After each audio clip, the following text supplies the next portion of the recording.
अब मैं विश्वास करता हूँ। अब मैं विश्वास करता हूँ।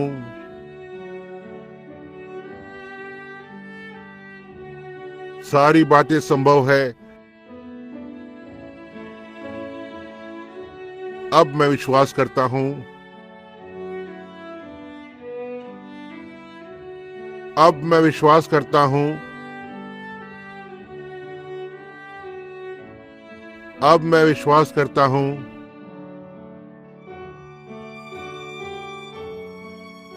सारी बातें संभव है। अब मैं विश्वास करता हूँ। आइए अब कुछ क्षण के लिए प्रभु के वचन के लिए खड़े ही रहें। आइए आमोस को खोलें। आमोस भविष्यवक्ता 3 अध्याय पहले पद से आरंभ करते हुए। मैं बहन जुनीता और एना जीन और बहन मूर को उस सुंदर से सामूहिक गीत को गाने के लिए धन्यवाद देना चाहता हूँ। इसने मुझे यहाँ वापस लेकर आया। जब मैं वहाँ बैठा हुआ था और इसे सुन रहा था, मैं सोच रहा था जब वे हमारे साथ थी, एक कार्यक्रम में गा रही थी। भाई जैक और मैं बात कर रहे थे। वे लड़कियां बहुत ही छोटी सी लड़कियां थी, बस 16 वर्ष की। कुछ इसी तरह से वे लड़कियां ही थी। अब मैं सोचता हूँ बहन एना जीन के 5 बच्चे हैं और बहन जुनीता के वो 2 बच्चों की माँ है, और हम सचमुच में उस सूर्यास्त के अधिक नजदीक हैं। उस समय उन महिलाओं और हम में 16 वर्ष का अंतर था। हम उस पार जा रहे हैं, उस महिमामय समय पर। ज्यादा समय नहीं है। अब आमोस के 3 अध्याय में आइए पढ़ते हैं। हे इस्राएलियों, यह वचन सुनो जो यहोवा ने तुम्हारे विषय में अर्थात उस सारे कुल के विषय में कहा है, जिसे मैं मिस्र देश से लाया हूँ। पृथ्वी के सारे कुलों में से मैंने केवल तुम्ही पर मन लगाया है। इस कारण मैं तुम्हारे सारे अधर्म के कामों का दंड दूंगा। यदि 2 मनुष्य परस्पर सहमत न हो तो क्या वे एक संग चल सकेंगे? क्या सिंह बिना अहेर पाए वन में गरजेंगे? क्या जवान सिंह बिना कुछ पकड़े अपनी मान से गुर्राएंगे? क्या चिड़िया बिना फंदा लगाए फंसेगी? क्या बिना कुछ फंसे फंदा भूमि पर से उचकेगा? क्या किसी नगर में नरसिंगा फूंकने पर लोग न थरथराएंगे? क्या यहोवा के बिना भेजे किसी नगर में कोई विपत्ति पड़ेगी?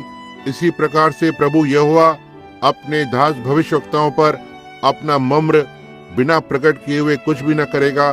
सिंह गर्जा, कौन न डरेगा? परमेश्वर यहोवा बोला, कौन भविष्यवाणी न करेगा? आइए अपने सिरों को झुकाएं। प्रभु यीशु होने पाए ये आपका वचन प्रभु हमारी संगति आज रात इस भाग के इर्द गिर्द हो।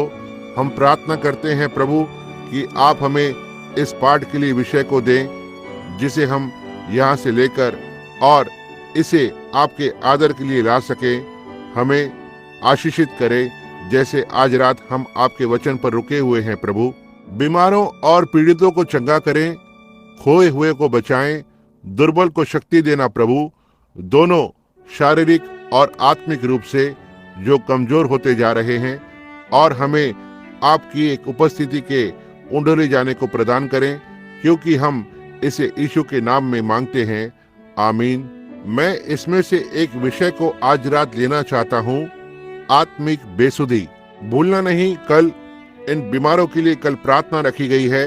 हम परमेश्वर से अपेक्षा करते हैं कि वो कल दोपहर को 2 बजे महान कार्य को करेगा, जब हम अपनी सभा को आरंभ करते हैं, यहाँ पर प्रार्थना के कार्डों को देने के लिए भाई खड़ा होगा और उन सभी के लिए प्रार्थना की जाएगी जो प्रार्थना करवाना चाहते हैं।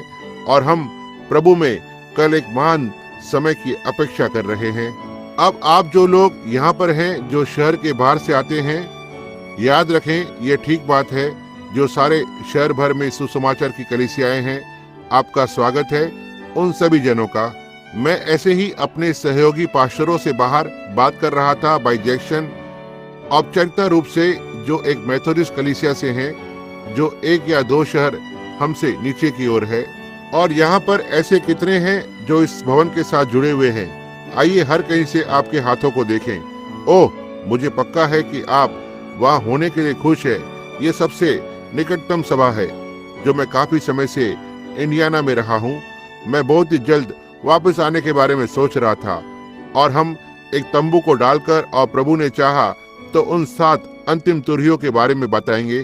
सो अब लेकिन याद रखना, इसे मत भूलना, कल 2 बजे। और अब हमारी अगली सभा अगले सप्ताह से टाम्पा फ्लोरिडा में आरंभ होगी। अब मैं इस पर बात करना चाहता हूँ, आत्मिक बेसुधी। अब ये छोटा सा व्यक्ति जिसके बारे में हम बात कर रहे हैं, आमोस, कुछ समय के लिए इससे पहले विषय पर जाएं, हमारी बुनियाद को लेंगे। यह सामरिया में बहुत फलने फूलने के समय के दौरान की बात है। इजराइल फल फूल गया था। वे असल में संसार के पीछे चले गए थे और फल फूल गए थे। हमेशा फलना फूलना एक आत्मिक आशीषों का चिन्ह नहीं होता है, लेकिन कभी कभी इसके विपरीत होता है। लोग सोचते हैं कि हो सकता है आपके पास इन बहुत कुछ सांसारिक वस्तुओं का होना और यह दर्शाता है कि परमेश्वर आपको आशीष दे रहा है। यह सच नहीं है। कभी कभी यह दूसरी तरह से होता है, लेकिन हम उसे देखते हैं। हम इस छोटे से व्यक्ति के बारे में अधिक नहीं जानते हैं। उसका हमारे पास कोई इतिहास नहीं है।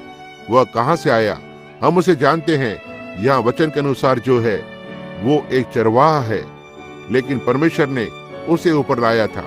मैं कल्पना कर सकता हूँ कि वहाँ सामरिया में एक गर्म दिन पर, उस दिन जो संसार के महान पर्यटन शहरों में से एक था।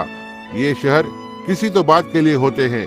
हम कहेंगे मियामी या हॉलीवुड, लॉस एंजलिस, इसी प्रकार के उनमें से कोई स्थान। यह पर्यटकों के लिए कुछ बड़े बड़े स्थान हैं और हम केवल उसे देखने की कल्पना कर सकते हैं। वो इस तरह के शहर में कभी नहीं रहने वाला था, लेकिन उसके पास परमेश्वर का वचन था। वो इस बड़े शहर में आ रहा था जहां हर तरफ पाप का ढेर लगा हुआ था। वे सेवक पूरी तरह से परमेश्वर के वचन से दूर हो गए थे और उनके पास लंबे समय से एक भविष्यवक्ता नहीं था। और सो ये छोटा सा व्यक्ति, जब वो पहाड़ी में सबसे ऊपर है, जो तब एक तरह से उत्तर सामरिया है, मैं उसे देखकर कल्पना कर सकता हूँ कि गर्म सूरज ढल रहा है और उसके चेहरे पर उसकी सफेद रंग की मूछें हैं और उसकी छोटी छोटी सिकुड़ी हुई आंखें और उसका छोटा सा गंजा सिर चमक रहा था जब उसने उस शहर की ओर देखा था और उसकी आंखें सिकुड़ी हुई आंखें थी।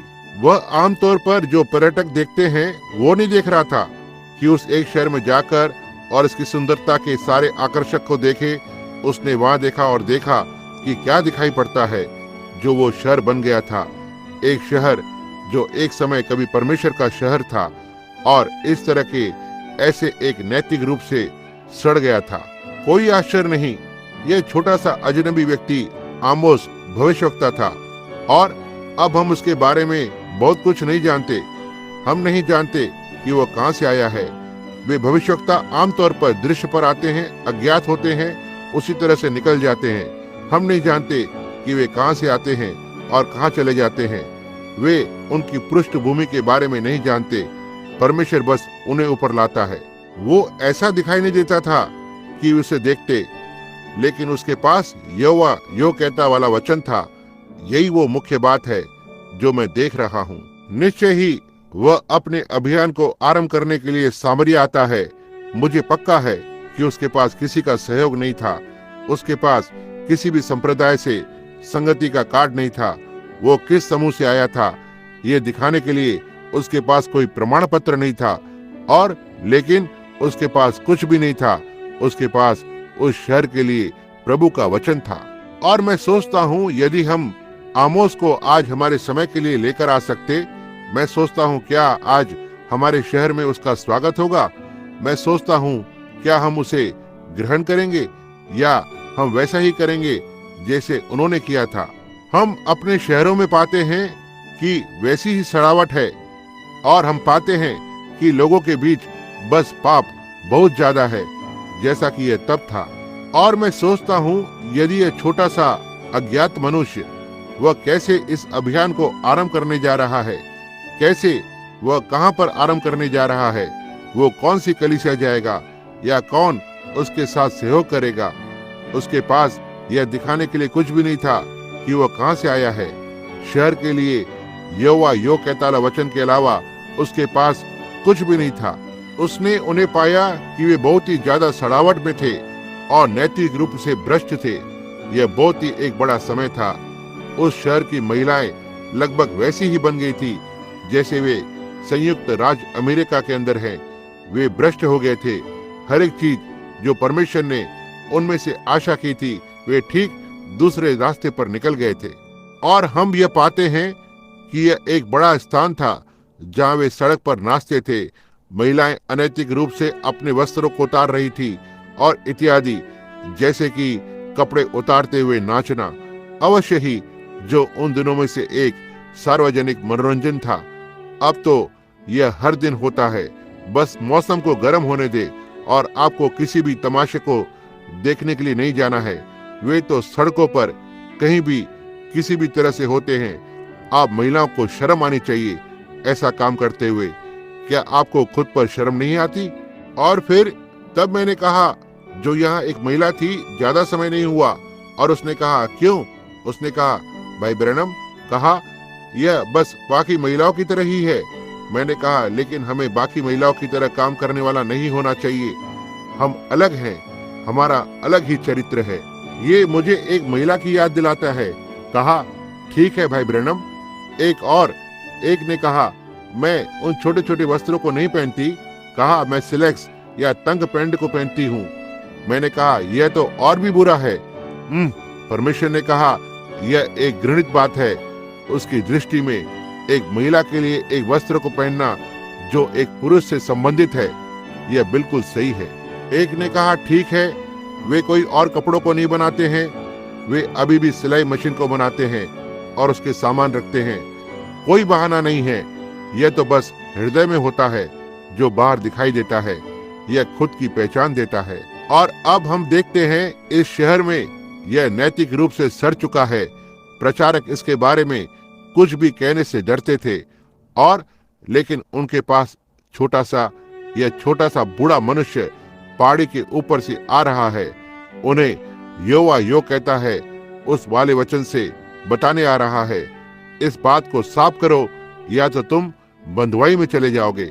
और वो जीवित रहा ताकि वो उसकी भविष्यवाणी को पूरा होते हुए देखे। उसने दूसरे यारोबाम के दिनों में भविष्यवाणी की, जो बस एक देश से निकाला हुआ था। किसी भी तरह उसने अन्य राष्ट्रों का पक्ष लिया। और इस छोटे से आमोस ने भविष्यवाणी की और उन्हें बताया।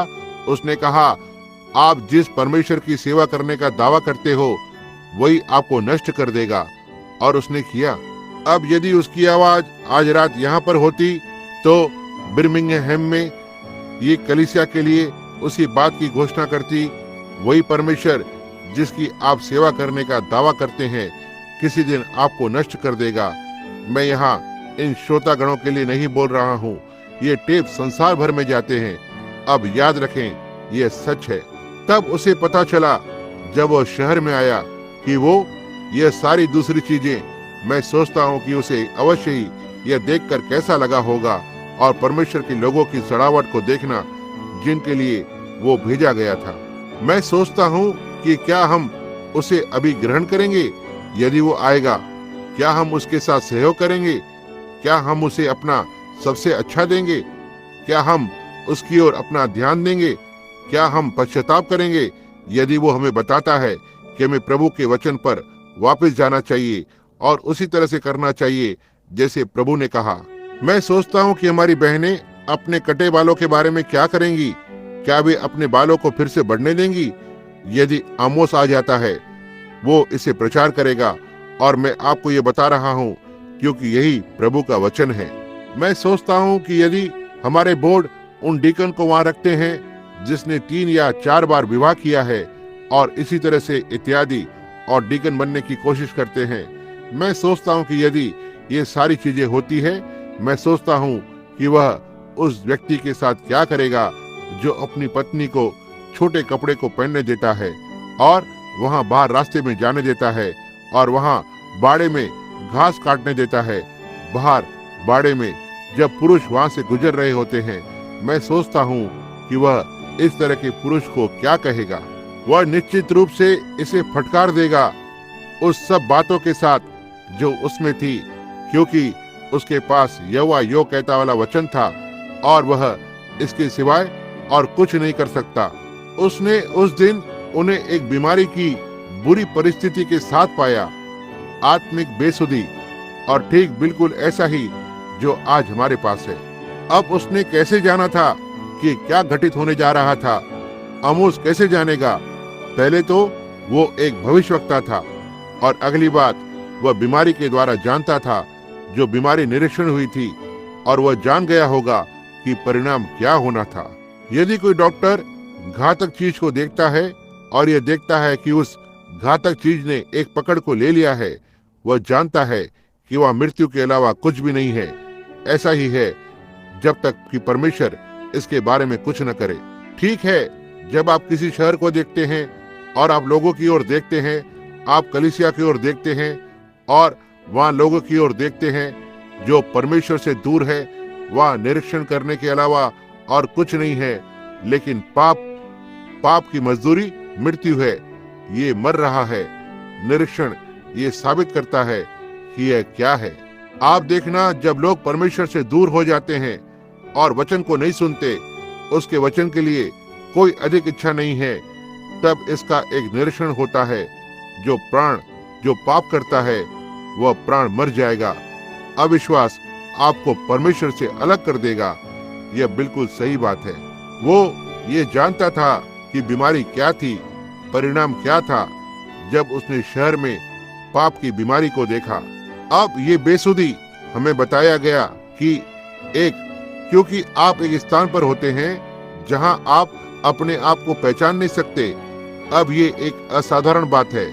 ऐसा अक्सर नहीं होता है, लेकिन ऐसा सदमे के कारण से होता है। यह किसी को तो होता है जो यह नहीं जानता कि वो कौन है। आप इसे कभी कभी लड़ाइयों में देखते हैं। ये सैनिकों को होता है, कभी कभी ये लोगों को हो जाता है। एक और चीज इसका कारण बनती है, वो है चिंता। चिंता इसका कारण होती है। चिंता का इसके लिए कोई गुण है ही नहीं। जी हाँ, बस चिंता को छोड़ दें और विश्वास को स्वीकार करें। किसी ने कहा, अच्छा अब क्या हो यदि तुम्हें सुबह को गोली मारने जा रहे हैं, तो क्या तुम्हें चिंता नहीं होगी? मैंने कहा, नहीं, मुझे ऐसा नहीं लगता। क्यों? मैंने कहा, चिंता कुछ भी नहीं कर सकती है सिवाय मेरी हालत को और खराब करने के। तो ठीक है, विश्वास रखने से क्या भला होना है? मैंने कहा, ये मुझे छुड़ा सकता है, और यह सही बात है। देखा, इसलिए चिंता का इसके लिए कोई गुण है ही नहीं, लेकिन विश्वास के पास सारे गुण हैं। विश्वास करें। अब चिंता कभी कभी इसका कारण होती है, और एक और चीज है जो लोगों के बीच इसका कारण बन रही है, वो है दो राय या मत के बीच में होना, जो बेसुधी का कारण होगा। और यह आपको एक ऐसे स्थान पर लाता है जहां आप वास्तव में आपने जो किया है, आपने अपने तर्क वितर्क को खो दिया है, आपने अपना दिमाग खो दिया है। आप नहीं कर सकते, आप नहीं जानते कि आप कौन है, आप स्वयं की पहचान नहीं कर सकते हैं। आप यहाँ वहाँ घूम सकते हैं, खा सकते हैं और सब कुछ, लेकिन फिर भी आप अपनी पहचान नहीं कर सकते। आपके पास आपकी विद्वान से भरी हुई शिक्षा है, आप कर सकते हैं। आपके पास वही शिक्षा होती है, लेकिन आप यह नहीं जानते कि यह कहां से आई है। आप नहीं जानते कि आप कौन है, आप कहां से हैं। यह भूलने की बीमारी है, बेसुधी, जैसा हमें बताया गया है। हम अपने परिवारों के साथ इस मानव जीवन में विवाह के द्वारा पहचाने जाते हैं, और हमारी पत्नियों के साथ हम विवाह करते हैं, और हमारे परिवार की पहचान हमारे विवाह से हमारे एक होने के द्वारा होती है। और उसके बाद ऐसा सोचें, क्या हो यदि यह भयानक चीज आपके साथ घटित हो और आप याद नहीं कर पाए कि आपने किससे विवाह किया है, आपकी पत्नी कौन है, आपके बच्चे कौन से हैं, आपके पिता और माता कौन है, आपका पड़ोसी कौन है। यह तो एक भयानक बात होगी। उसके बाद हम पहचाने जाते हैं। फिर से मनुष्य जाति में अपनी पहचान को बना सकते हैं बुद्धिमत्ता के द्वारा, और जो जानवर जीवन से अलग होने पर होती है। जानवर तो सोच भी नहीं सकता, वह तो केवल आवाजों से चलता है, उसके पास प्राण नहीं होता है। और लेकिन हमारे पास जानवर का जीवन है। हमें क्या चीज अलग बनाती है? हम एक स्तनधारी हैं, लेकिन वह स्तनपायी गर्म खून वाला जोशीला जानवर है। और हम जानवर की आकृति में हैं। लेकिन क्या चीज हमें अलग बनाती है? हम एक प्राण होने के द्वारा पहचाने जाते हैं, एक विवेक जो हमें बताता है कि क्या सही और गलत है। अब एक स्थान है, जब आप उस बेसुधी में चले जाते हैं तो आप नबूकदनेस्सर के जैसे हो जाते हैं। वो वही था जिसने खुद को एक बार ऊंचा किया और परमेश्वर ने उसे सोचने को लगाया कि वो एक जानवर था और वो जंगल में रहने लगा था और बैल की तरह घास को खाया और उसके शरीर में बाल बढ़ने लगे जैसे उकाब के पंख होते हैं और उसके पास उसमें एक पशु का हृदय बन गया था। समझे, वह बेसुधी थी क्योंकि वह भूल गया था कि वो एक राजा था। वह भूल गया था कि वो एक मनुष्य जाति था और उसने सोचा कि वो एक जानवर था, इसलिए उसने एक जानवर की तरह व्यवहार को किया क्योंकि वह भूल गया कि वो एक मनुष्य जाति है। यही आज बहुत ही आसानी से होता है और हम कभी कभी भूल जाते हैं मसीह कलीसिया क्या है। हम संसार की तरह व्यवहार करते हैं। यह दिखाता है कि हमें आत्मिक बेसुधी हो गई है क्योंकि आप मसीह की तरह व्यवहार नहीं करते हैं, आप संसार की तरह व्यवहार करते हैं। आप संसार के हृदय को लेते हैं और यह इसका कारण बनता है। यहाँ हम देखते हैं कि इजराइल उजागर हो गया, संसार के सामने उजागर हो गया और इस खड्डे में गिर गया था और इस भविष्यवक्ता को उन्हें खोदकर निकालने के लिए भेजा गया था। यदि वह इसे कर सकता था और उन्हें बताने के लिए, परमेश्वर उसके अनुग्रह के द्वारा धरती पर बाकी के सारे परिवारों में से इजराइल को चुनता है। अनुग्रह ने ऐसा किया था। उसने उन्हें उनके पसंद की जमीनों को दिया था। उसने उन्हें घर दिए जो उन्हें कभी भी बनाना नहीं था। परमेश्वर ने ऐसा ही किया, उन्हें चुना। उसने उन्हें खेत दिए जिसे उन्होंने कभी नहीं खरीदे थे। उसने उन्हें दिया। उसने उन्हें भोजन दिया जो उन्होंने कभी नहीं लगाया। उसने उन्हें कुएं दिए जो उन्होंने कभी नहीं खोदे थे। उसने उन्हें विजय दिलाई जिसे उन्होंने कभी नहीं जीता था। उसने उन्हें अनुग्रह दिया जिसके वे कभी भी योग्य नहीं थे। परमेश्वर ने ये उसके अनुग्रह के द्वारा इन लोगों के लिए किया जो इजराइल है, उसका चुना हुआ, उसका प्रिय। और उसने बाइबल में कहा, उसने उसे एक छोटी लड़की के रूप में मैदान में पाया, अपने ही लहू में बैठी हुई, और उसने उसे धोया और उसे साफ किया और जो उसने किया था। लेकिन परमेश्वर इन सारी दया को उसके लिए दिखाने के बाद और वह धनी हो गई, उसे भूलने की बीमारी हो गई, बेसुधी, और वह सब भूल गई कि यह सारी चीजें कहां से आई हैं।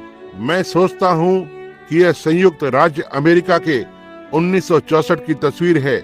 यह उसी बीमारी के साथ पीड़ित है। हम एक महान सामर्थ्य से भरी कलीसिया है। हम एक महान सामर्थ्य से भरे लोग हैं। हम लाखों की संख्या में हैं और हम भूल गए हैं कि ये चीजें कहां से आई हैं। उनके पास इसकी बुरी स्थिति थी। परमेश्वर उनके लिए अच्छा होने के बाद और उन्हें मूर्ति पूजक देशों से उठाकर लेकर आने के बाद और उन्हें अलग लोग बनाया, उन्हें खुद से अलग किया। उसने कहा, उसने एक दाखलता को दूसरे देश से लिया और इसे किसी और दूसरे देश में लगा दिया, और कैसे उसने यहाँ वहाँ लगाया ताकि फल को बढ़ाए और फलवंत बने। लेकिन दाखलता भूल गई कि इसकी आशीषें कहाँ से आती हैं। वैसे ही परमेश्वर के लोग हो चुके हैं। इन अंतिम दिनों में भूल गए हैं कि मसीह होने की गवाही का क्या मतलब है। यह फिर से यह बेसुधी है जो लोगों के ऊपर है। वे खुद को पहचान नहीं सकते। वे इसके बारे में सब भूल गए हैं। वे अपने पवित्रता को भूल गए थे। वे उसके नियम को भूल गए थे।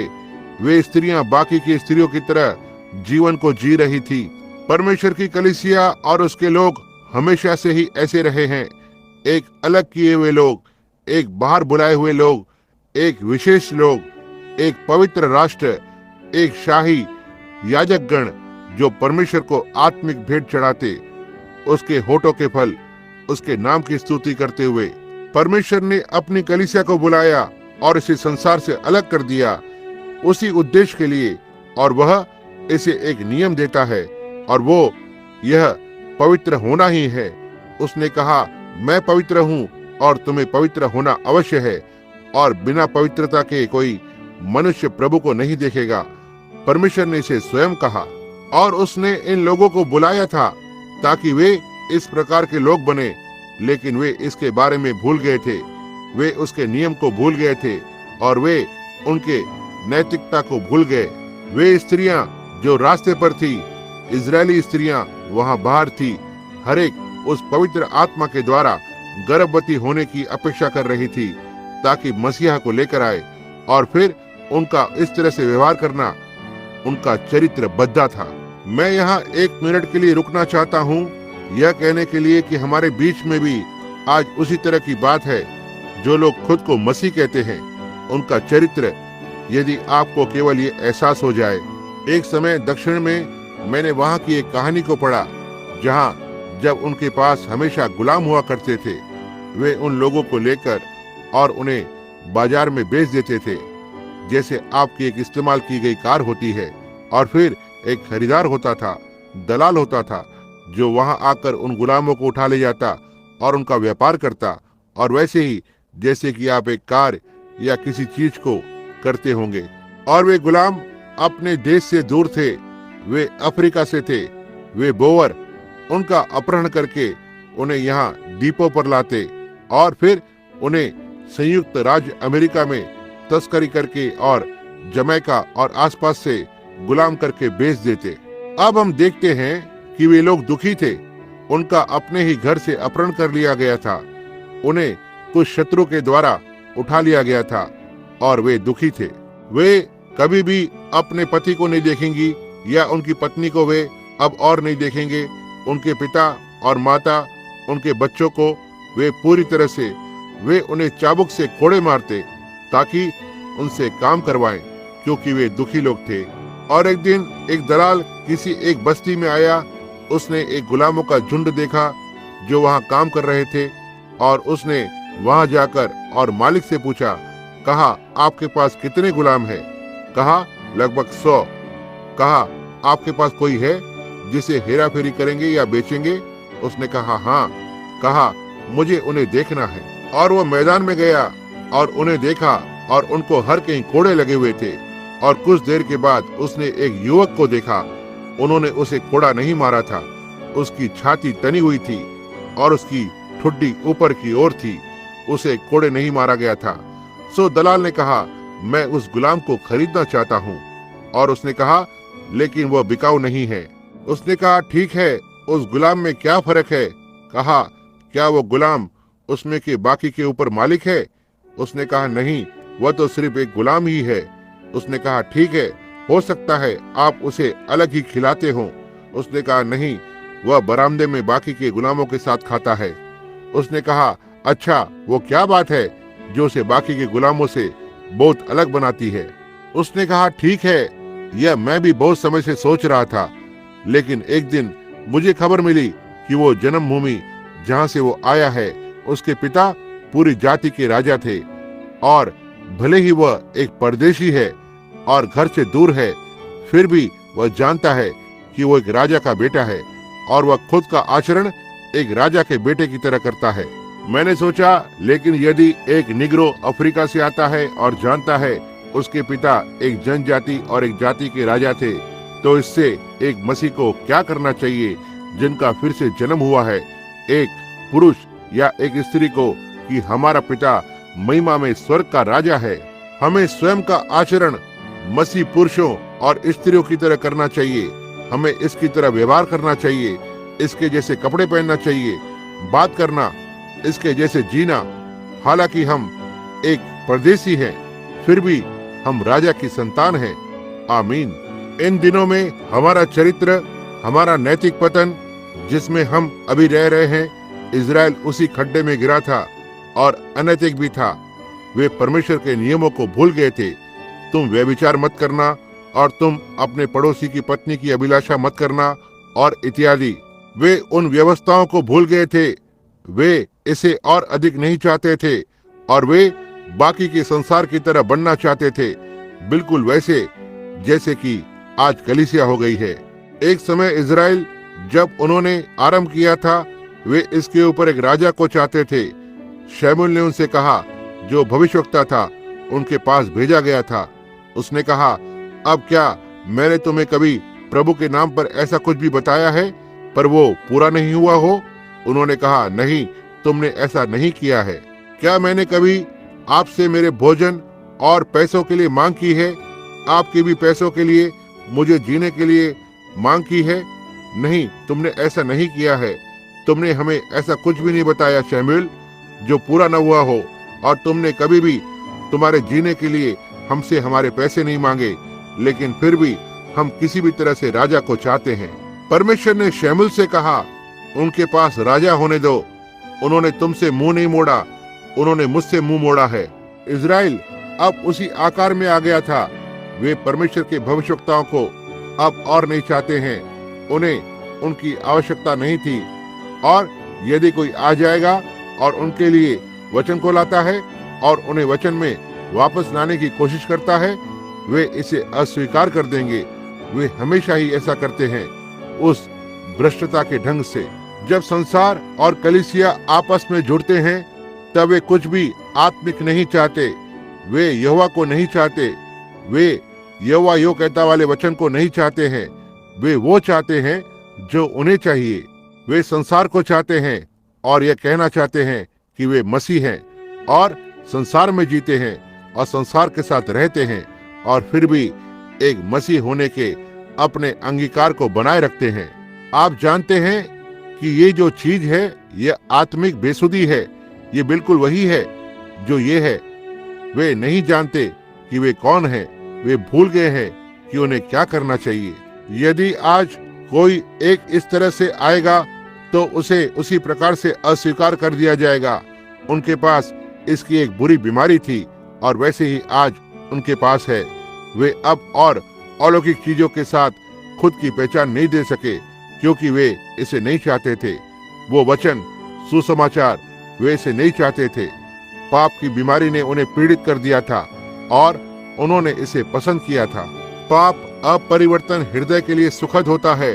यह अपरिवर्तन मन को अच्छा दिखाई देता है, लेकिन यह मृत्यु का मार्ग है। वहाँ कुछ नहीं बचता है सिवाय मृत्यु के। पाप की मजदूरी मृत्यु है और आप अवश्य ही उन मजदूरी को काटोगे। आपने हवाओं को बोया है और अब भवंडर को काट रहे हैं।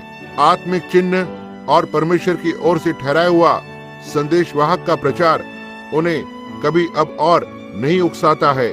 स्त्रियां ठीक उनके मुंह पर हंस सकती थी और कहती, मुझे इस प्रकार की चीजों को सुनने के लिए नहीं जाना है। क्या ऐसा फिर से दोहराया नहीं गया है? यह क्या है? आत्मिक बेसुधी। वास्तव में ये ऐसा ही है। वे भूल गए हैं कि परमेश्वर और उसका वचन एक ही है और वो इसे बदल नहीं सकता। यदि कोई भविष्यवक्ता उन दिनों में उठकर और आत्मिक चिन्ह को देता, एक आत्मिक आवाज और इसके पीछे परमेश्वर की आवाज को दिया, वे बस इस पर हंस पड़ते और इसका मजाक बनाते। आप पुरानी कहावत को जानते हैं, मूर्ख लोग कील के जूतों के साथ चलेंगे जहां दूतों को पांव रखने से डर लगता है। यही है जो ये आत्मिक बेसुधी करती है। यह लोगों को उस स्थान तक लेकर आती है जहां उन्हें अंदर से कोई एहसास नहीं होता है। वे ऐसा कुछ नहीं चाहते जो आत्मिक हो। एक वास्तविक आत्मिक सभा को लें जहां पवित्र आत्मा बीमारों को चंगा कर रहा है और विचारों को पहचान रहा है जो हृदय में है और इसे सारी कलीसियाओं के बीच में रख देता है। बस यहाँ स्टेडियम पर एक बड़े जमघट में, और देखें क्या होगा। कुछ ही मिनटों में हर कोई उठकर खड़ा हो जाएगा और बाहर जाने लगेगा। उनका इससे कोई लेना देना नहीं है। इससे कोई लेना देना नहीं रखना चाहते। वे कुछ बौद्धिक बातों को सुनेंगे, लेकिन जब यह यीशु मसीह की सामर्थ और उसके पुनरुत्थान की बात आती है और पवित्र आत्मा के, वे इसके साथ कुछ लेना देना नहीं रखना चाहते हैं, क्योंकि यह उनको दोषी ठहराता है। यह उस चीज के साथ उन्हें उत्तेजना में रख देती है जिसे उन्हें जानना चाहिए। कोई भी ताड़ना अवश्य ही ऋतु के लिए सुखद नहीं होती है, लेकिन यदि आप इसे समर्पण कर देंगे तो यह पश्चाताप के फल को लाता है।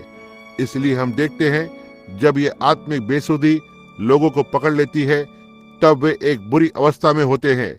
अब हम उसी तरह से पाते हैं। अब मैं चाहता हूं आपको अवश्य ही पहचाना जाना है, कहीं तो आपको अवश्य दिखाना है। आपका जीवन दिखाता है।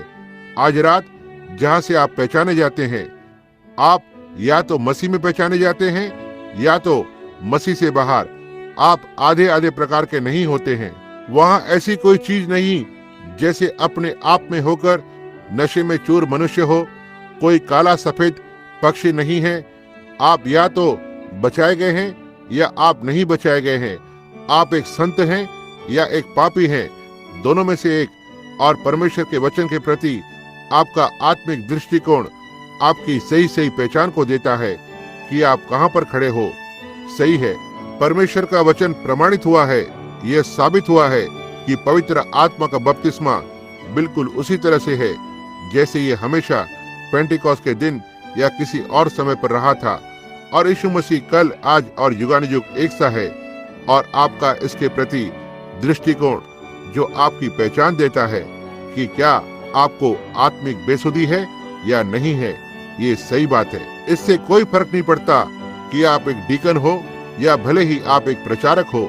इससे हाँ, उन्हें भी ये बीमारी लगती है तो हम देखते हैं यह संक्रामक है और हर चीज को पकड़ लेती है। अब हम ध्यान देते हैं, अब एक अमेरिकन होने के लिए मुझे मेरे राष्ट्र के साथ पहचाना जाना अवश्य है। अब ध्यान से सुनना, एक अमेरिकी होने के लिए जब मैं यहाँ इस देश में जन्मा हुआ हूँ, मैं एक नागरिक बन जाता हूँ और मैं इस राष्ट्र के साथ पहचाना जाता हूँ। ये जो कुछ भी है मैं हूँ, यह जो कुछ रहा है मैं हूँ, क्योंकि मुझे एक अमेरिकी के रूप में पहचाना जाता है। तब मुझे इसकी सारी लज्जा को लेना है, इसकी सारी महिमा को लेना है। जो कुछ ये है मैं हूँ, क्योंकि मैं इसके साथ पहचाना गया हूँ। आमीन। मैं चाहता हूँ कि आप इसे पकड़ें। मुझे एक अमेरिकी नागरिक के रूप में पहचाना जाता है। तब यह जो कुछ था मैं हूँ, यह जो कुछ है मैं हूँ। मुझे इसका भागीदार होना ही है। मुझे, यदि मैं एक अमेरिकी नागरिक हूँ तो मैं अमेरिका का भागीदार हूँ और जो कुछ ये है मैं हूँ। मुझे अवश्य ही इसे कभी नहीं भूलना है। यदि मैं एक सच्चा अमेरिकी नागरिक बने रहना चाहता हूँ, मुझे अवश्य ही याद रखना है कि मैं वही हूँ जो मेरा राष्ट्र है, क्योंकि मैं अपने राष्ट्र के साथ पहचाना जाता हूँ। उसे भूल जाना या उसके लिए लड़ना या उसके लिए मरना या उन सभी के लिए खड़ा होना जिसके लिए वो खड़ी होती है, मुझे इसके लिए खड़ा होना ही है जो मेरा राष्ट्र है। मैं हूँ, यह जिसके लिए खड़ा है मैं उसके लिए खड़ा हूँ। एक वफादार अमेरिकी होने के लिए मैं इसके लिए मरने को तैयार रहूंगा, इसके लिए लड़ना, इसके लिए खड़ा रहना है। कुछ भी करूंगा, ये वहाँ है, मैं इसका भाग हूँ। आप मुझे लिए बिना उसे नहीं ले सकते हैं। जब आप इसके विरोध में कुछ तो कहते हैं, आप इसे मेरे विरोध में कहते हैं, क्योंकि मैं एक अमेरिकी हूँ। आपके विरोध में कहना अमेरिकी के रूप में, और जो वे इसे राष्ट्र के विरोध में कहते हैं, क्योंकि आप इसका एक भाग हैं। आप इसे कभी नहीं भूलें। जब आप भूलते हैं तो आपको बेसुधी हो जाती है, निश्चय ही अधिक। और याद रखें, जब आप इसका भाग नहीं बन सकते हैं तो आप और अधिक अमेरिकी नागरिक नहीं होंगे। आपको बनना ही है। जो अमेरिका है आपको भी होना अवश्य है। मुझे उसका भागीदार बनना ही है। यह मेरा राष्ट्र है, मुझे उसका भागीदार बनना ही है। जो वो है मैं हूँ। देखो वो क्या था मैं हूँ। इससे कोई फर्क नहीं पड़ता वो क्या था, मैं अभी भी वही हूँ जो वो था। एक अमेरिकी होने के नाते मैं उसके साथ, पूर्वजों के साथ प्लायमाउथ रॉक पर उतरा। मुझे उतरना था, मैं उसका भाग हूँ। मैं पॉल रेवरे के साथ सवार हुआ उसके खतरों की चेतावनी देने के लिए। यदि मैं एक वास्तविक अमेरिकी नागरिक हूँ तो मैं प्लायमाउथ रॉक पर उतरा। मैं पॉल रेवरे के साथ सवार हुआ उसे उसके चेतावनी से आगाह करने के लिए। क्या आप समझ रहे हैं अब मेरा क्या अर्थ है? मैंने बर्फीले डेलावेयर को जॉर्ज वॉशिंगटन के साथ पार किया, उसके नंगे पैर सैनिकों के साथ। मैं वहां पर था क्योंकि मुझे इस राष्ट्र के साथ पहचाना गया था। उसने वहां जो किया वहां पर मेरा भाग था। अब मैं जो करता हूँ वो उसका भाग है। मैंने डेलावेयर पर वॉशिंगटन के साथ पहचान को दिया था।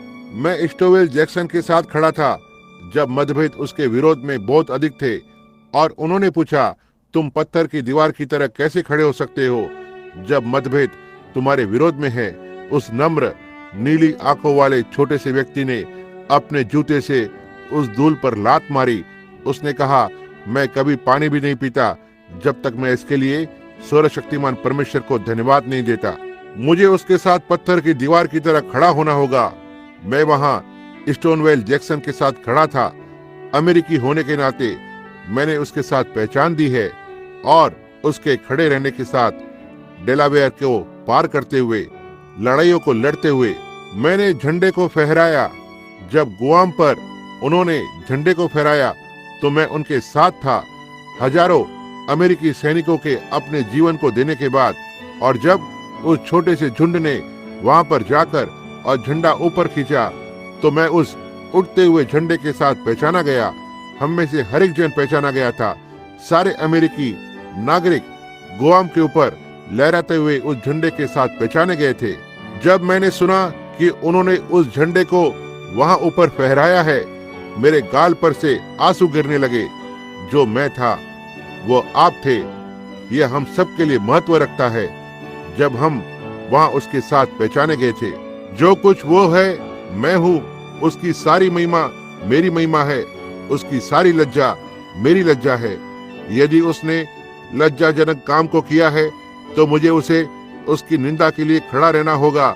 यदि उसे महिमा मिलती है तो मुझे उसके साथ महिमा प्राप्त होती है, क्योंकि मैं उसके साथ पहचाना गया हूँ। अब पहचाने जाने के लिए अमेरिकी को सारे अमेरिका की लज्जा के लिए खड़ा होना होगा। सारी अमेरिका की महिमा, वह सब कुछ, वह हमेशा था, जो कुछ वो है या जो होगा, आप इसके साथ पहचाने गए हैं। आप एक सच्चे मसीह होने के नाते आपको वैसा ही होना होगा। हम उसे भूलना नहीं चाहते हैं। जो कुछ वो था मैं उसके साथ पहचाना गया था, मैं उसके साथ पहचाना गया हूँ। ध्यान दें, और वह मुझ में है और मैं उसमें हूँ। ध्यान दें, तब हर एक मसीही जो एक सच्चा वास्तविक मसीह है उसके साथ था जब भोर के तारों ने एक साथ गाया था और परमेश्वर के पुत्र आनंद से चिल्लाए थे। इससे पहले संसार की एक बुनियाद को डाला जाए, हम परमेश्वर के साथ अमरहार अय्याम में पहचाने गए थे। 1 करोड़ वर्ष पहले उस संसार को कभी बनाया गया था। मैं वहां पहले उसके साथ था। यदि मुझे अनंत जीवन मिला है तो मैं वहां उसके साथ था।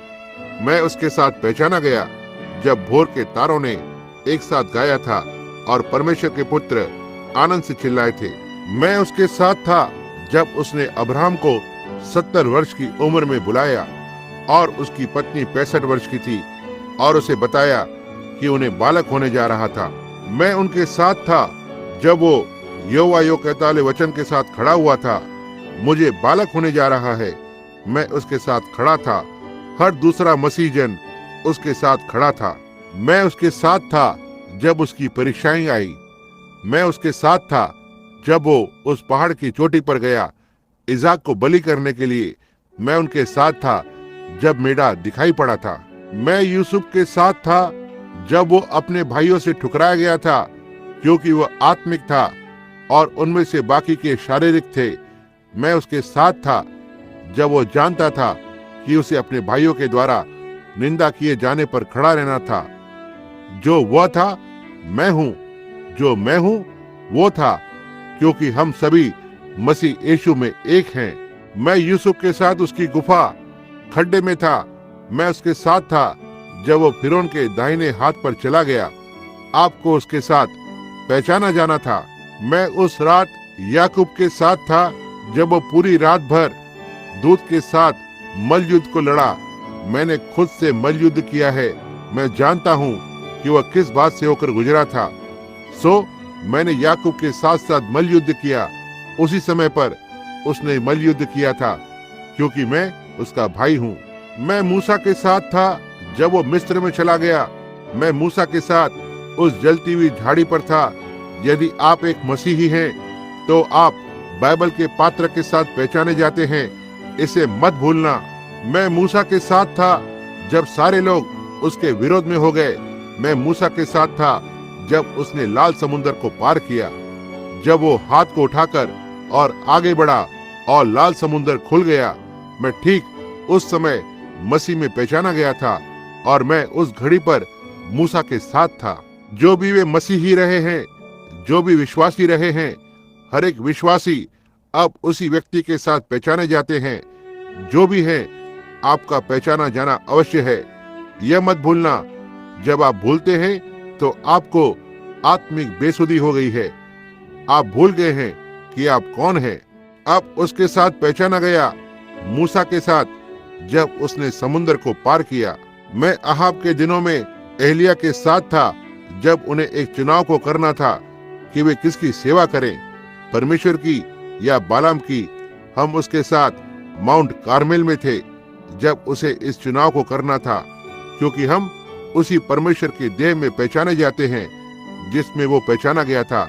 इसलिए यदि हम उस देह में पहचाने जाते हैं तो फिर हमें अवश्य ही याद होना चाहिए कि हम वहां पर उसके साथ थे। ये सही है। अब मैं दाऊद के साथ था, जब वह अपने भाइयों के द्वारा अस्वीकार कर दिया गया था। मैं दाऊद के साथ था, आप भी थे। यदि आप एक मसीह हैं, आपको उसके ठुकराए जाने में पहचाना जाना होगा। मैं इब्रानी बच्चों के साथ था उस आग की भट्टी में, जब वो आग उन्हें उस चौथे मनुष्य की उपस्थिति के कारण जला नहीं सकी। मैं दानियल के साथ शेरों की मांद में था। मैं वहां पहचाना गया था, जब प्रभु के दूत ने उसे वहां पहचान दी।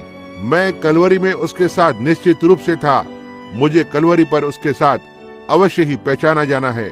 मुझे उस एक स्थान पर होना है जहां मैं कलवरी में उसके साथ केवल पहचाना ही नहीं गया था, मैं कलवरी में उसके साथ मरा। हर एक मसीह को कलवरी में उसके साथ मरना ही होगा। यदि आप उसके साथ कलवरी पर नहीं मरते हैं, आप उसके कुछ भी नहीं बन सकते हैं। मैं वहां पर था जब वो मरा, मैं उसके साथ मर गया, और तब मैं उसके साथ था जब वो मुर्दों में से जी उठा। मैं पुनरुत्थान में ईस्टर की सुबह उसके साथ ऊपर आ गया। जो कुछ भी उसने किया, मैं ठीक वहीं उसके साथ था। हर एक विश्वासी उसी तरह से था। और अब मैं मसीह यीशु में उसके साथ स्वर्गीय स्थानों में बैठा हुआ हूँ। उसके द्वारा नरक की सारी सामर्थ पर विजय प्राप्त की है। हर एक मसीह को उसी तरह से बैठाया गया था, क्योंकि आपको पहचाना जाना है। अब मैं अपने आप को देखता हूँ, इस अंतिम दिनों में बहुत से विश्वास करने वाले मसीह जन उसके सेवकाई में पहचाने गए। वह कल, आज और युगानुयुग एक सा है। मैं अपने आप को इस दिन में देखता हूँ, उसकी सेवकाई में पहचाना गया हूँ। क्या आप अपने आप को इस तरह से पाते हैं? इसे विश्वास करते हुए, इसके साथ चलते हुए? ध्यान दे, जो काम उसने किए, उसने कहा कि विश्वासी वही काम को करेंगे। जो काम मैं करता हूँ वो तुम भी करोगे।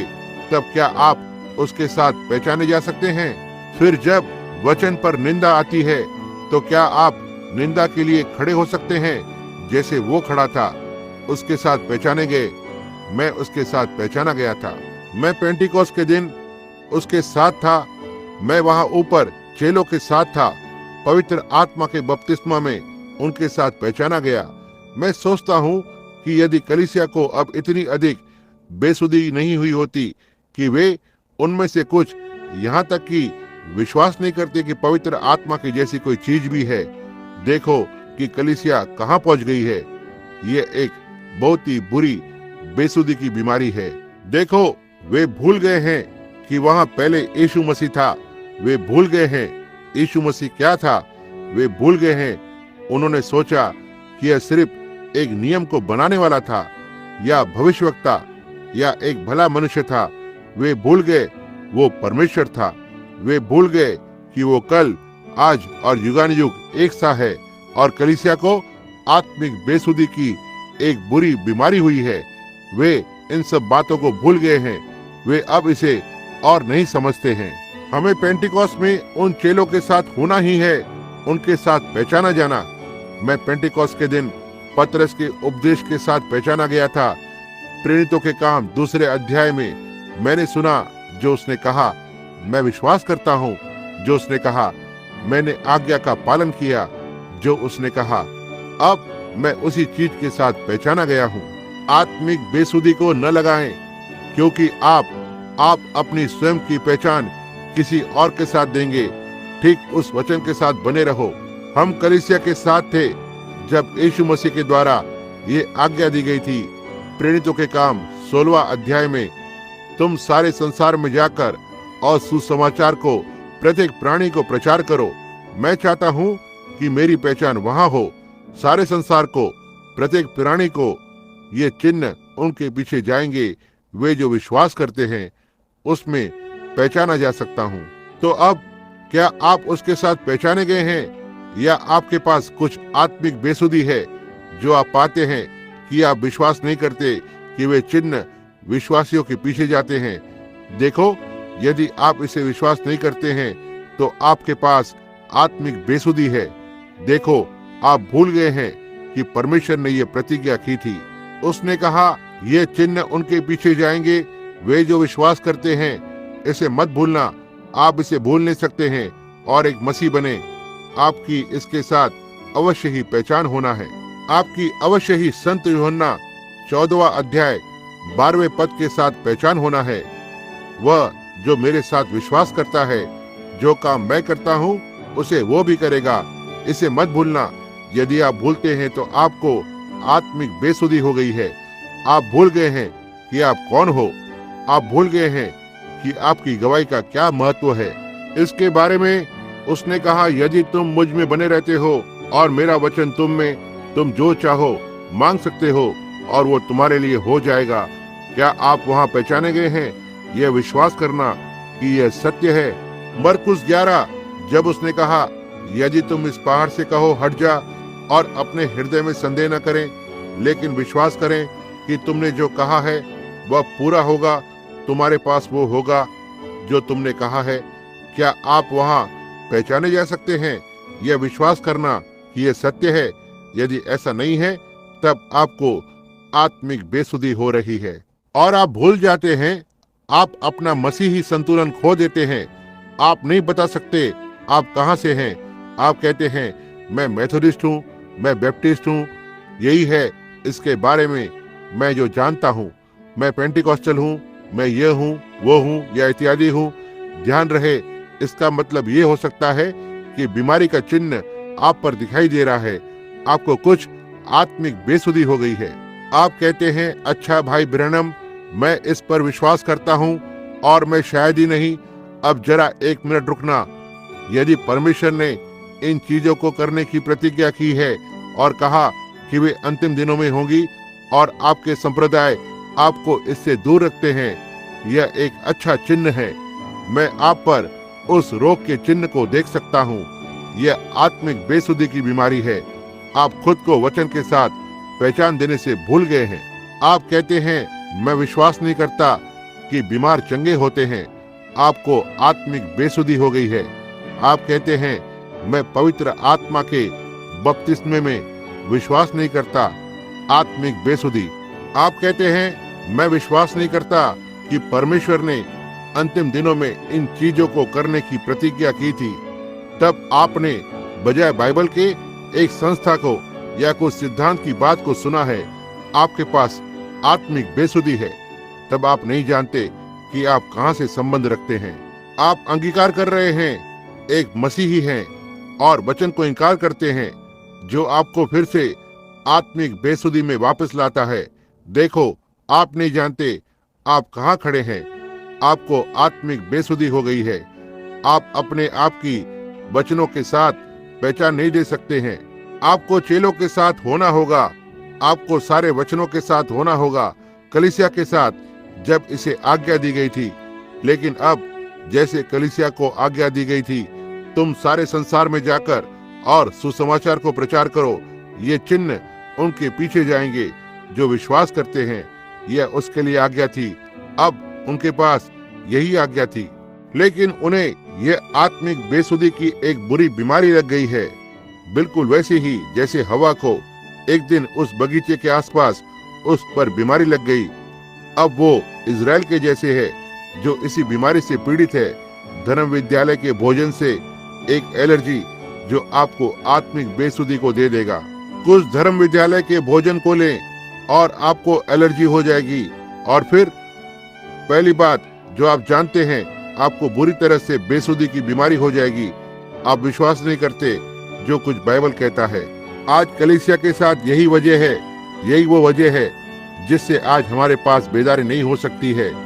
यही वो वजह आज लोगों के साथ है। उन्होंने सब बातों में निंदा की है, इतना वाद को लाते हैं, इतना तक कि वे नहीं जानते कि क्या सही और गलत है।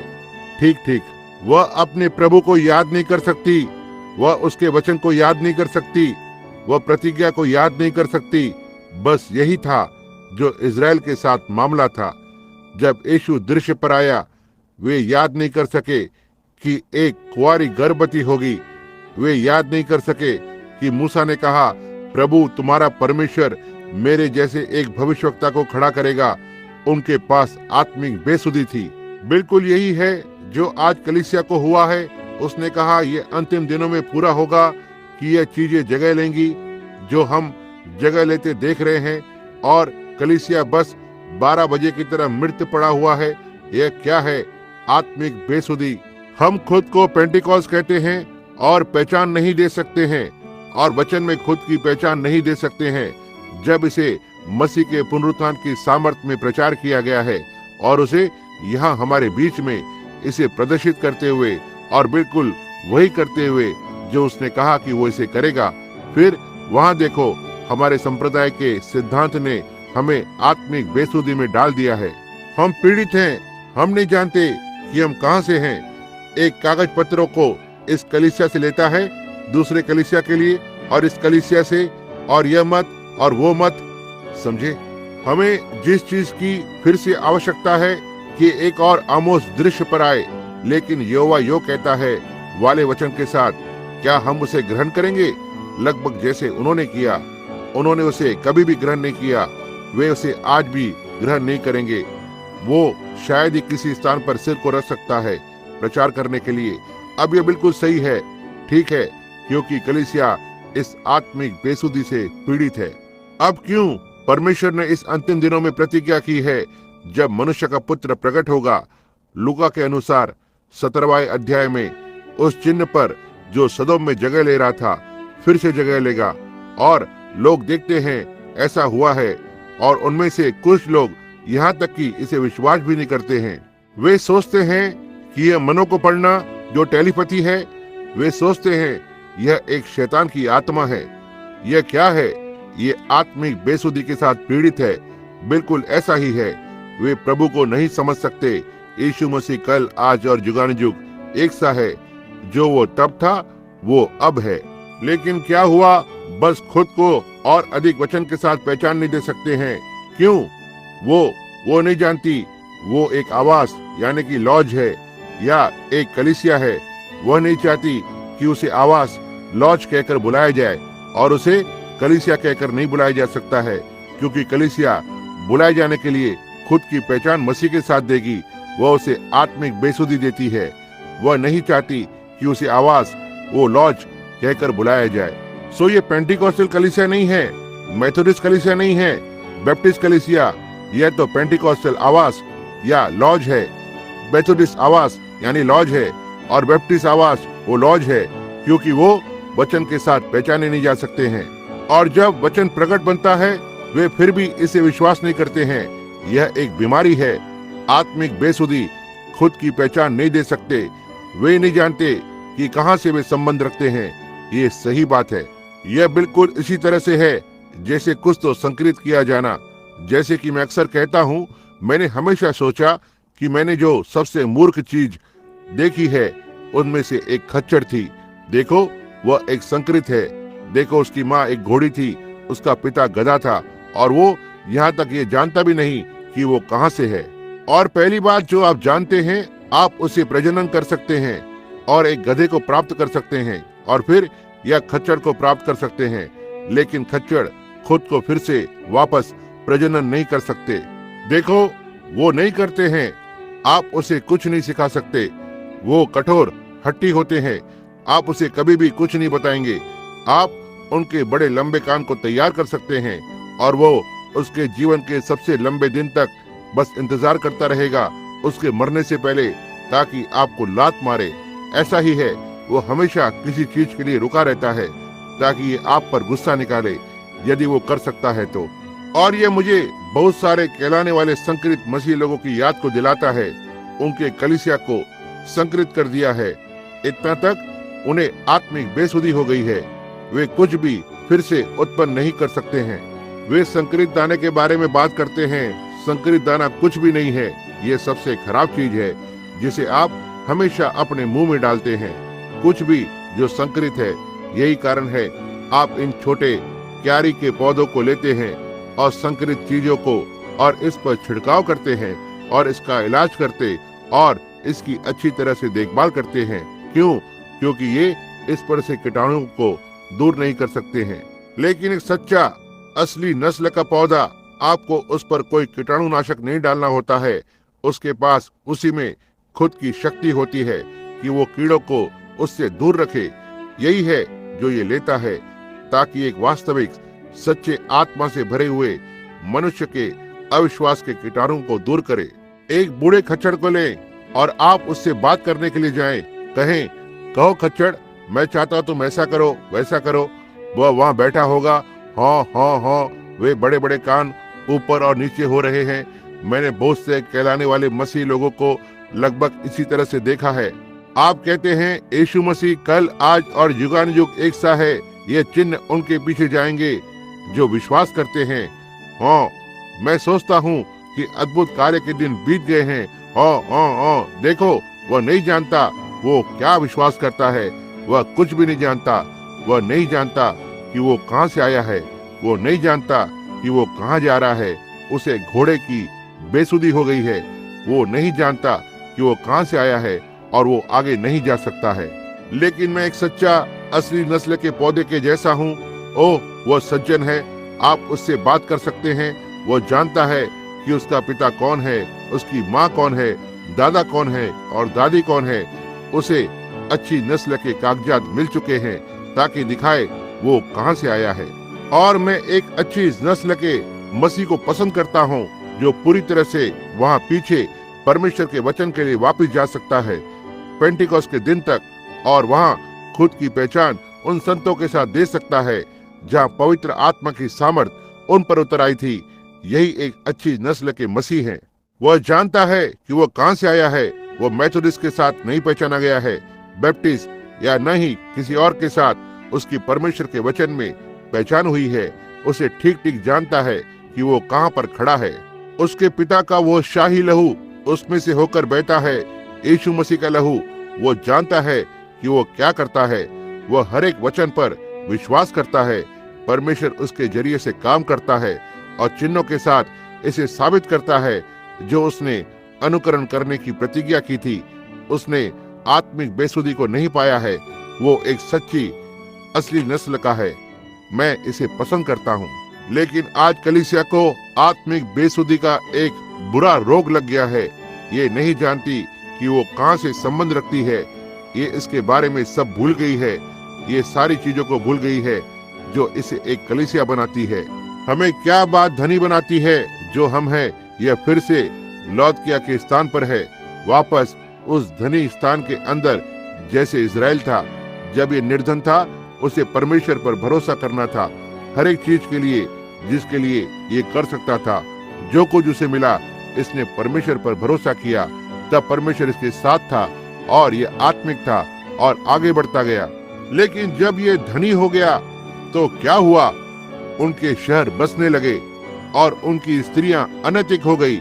उनके पुरुषों ने इसकी अनुमति दी। उनके प्रचारक शराब खाने में जाने लगे और उन्होंने भविष्यवक्ताओं पर दोष लगाया और इसी तरह की परिस्थिति के अंदर वे चले गए। इसका जो कारण है, वे भूल रहे थे वे आशीषें कहाँ से आई थी। और आप जो मेथोडिस्ट हैं और आप बैप्टिस्ट और आप प्रेस्बिटेरियन, आप मेथोडिस्ट जॉन वेस्ली को याद कर सकते हैं। आप बैप्टिस्ट और जॉन स्मिथ, लोगों की हरकतों को देखकर वो रो रहा था, इतना तक कि उसकी पत्नी उसे मेज की ओर अगुवाई करना पड़ा था। उसकी आंखें सूजकर पूरी तरह से बंद हो गई थी। सारे रात भर रोते रोते और प्रार्थना करते हुए, मामला क्या है? जॉन वेस्ली ने कहा कि उन बड़ी चीजों में से एक, मैं विश्वास करता हूं कि यह था आरंभ मेथोडिस्ट पूर्वज में से एक ने कहा, मेथोडिस्ट कलीसिया की पुत्रियों की यह शर्मनाक बात है। इतनी ज्यादा दुनियादारी की बातें होने लगी थी। वे उनकी उंगलियों पर अंगूठियों को पहने हुई थी। वो अभी के लिए क्या कहेगा जो छोटे छोटे कपड़ों के साथ है। क्या हुआ है? आत्मिक बेसुधी। वास्तव में ये जो है, ये भूल गए हैं आप कहां से आते हैं। आपको ये सारी चीजें दी गई हैं क्योंकि परमेश्वर का दिया जाना भलाई ने इसे आपके लिए किया है। क्या आप सोचते हैं कि यह एक अजीब बात है? यह वास्तव में यीशु मसीह की आत्मा के साथ है। वो भविष्यवाणी प्रकाशित वाक्य 3 अध्याय में इसने कहा, क्योंकि तुम कहते हो मैं धनी हूँ, मुझे किसी चीज की आवश्यकता नहीं, और नहीं जानता कि तू निर्धन, अंधा, दुखी, अभागा, नंगा है और इसे नहीं जानता। देखिए, इसे नहीं जानता। ये क्या है? आत्मिक बेसुधी। वे इसे नहीं जानते। कलीसियाओं के पास अब पैसा है। शायद ही देश भर में एक कलीसिया ऐसी नहीं है, एक संप्रदाय, लेकिन जिसकी लाखों गुना लाखों डॉलर मूल्य के बराबर है। इमारतों को लाखों और करोड़ों डॉलर में निर्माण करते हैं और इत्यादि, और प्रचार करते हैं प्रभु का आगमन नजदीक है। धनी और कहते हैं मुझे कुछ भी आवश्यकता नहीं है। अब तक के सबसे अच्छे शिक्षा पाए हुए प्रचारक जो उनके पास थे, जितना उन्होंने कभी जाना था उससे अधिक धर्मशास्त्र जानते थे, और उनके पास सबसे बड़ी इमारतें थी जो शहर के सबसे अच्छे चुने हुए स्थान थे। वे कुछ भी करने के अधिकारी बन गए थे, वे जो करना चाहते थे। और फिर उन्होंने क्या किया? आत्मिक बेसुधी हो गई और ये भूल गए कि इसे उनके लिए परमेश्वर ने किया है, बिल्कुल इजराइल की तरह। बाइबल ने भविष्यवाणी की, यीशु मसीह ने अपने दूत को यूहन्ना के लिए भेजा, कहा इस अंतिम कलीसिया के युग को यह आत्मिक बेसुधी की बीमारी होगी। वे अभागे थे, याद रखना। वे सोचते हैं कि वे कुछ तो बड़े लोग हैं, वे सोचते हैं कि उन्हें कुछ तो मिल गया है, लेकिन उसने कहा कि वे तुच्छ, अभागे, निर्धन, अंधे, नंगे हैं और इसे नहीं जानते, और उन्हें बताने का कोई तरीका नहीं है। अब यदि कोई एक व्यक्ति सड़क पर होता है अपमानजनक, या एक स्त्री नग्न सड़क पर होती है अंधे, यह एक दयनीय दशा होगी उस दशा में होना। लेकिन फिर यदि उनके पास अपना सही दिमाग होता था तो वे जानते थे कि वे कौन थे, कि वे एक मनुष्य जाति थे और उन्हें कपड़ों को पहनना था। तो आप वहां जाएं, वे मनुष्य जाति हैं।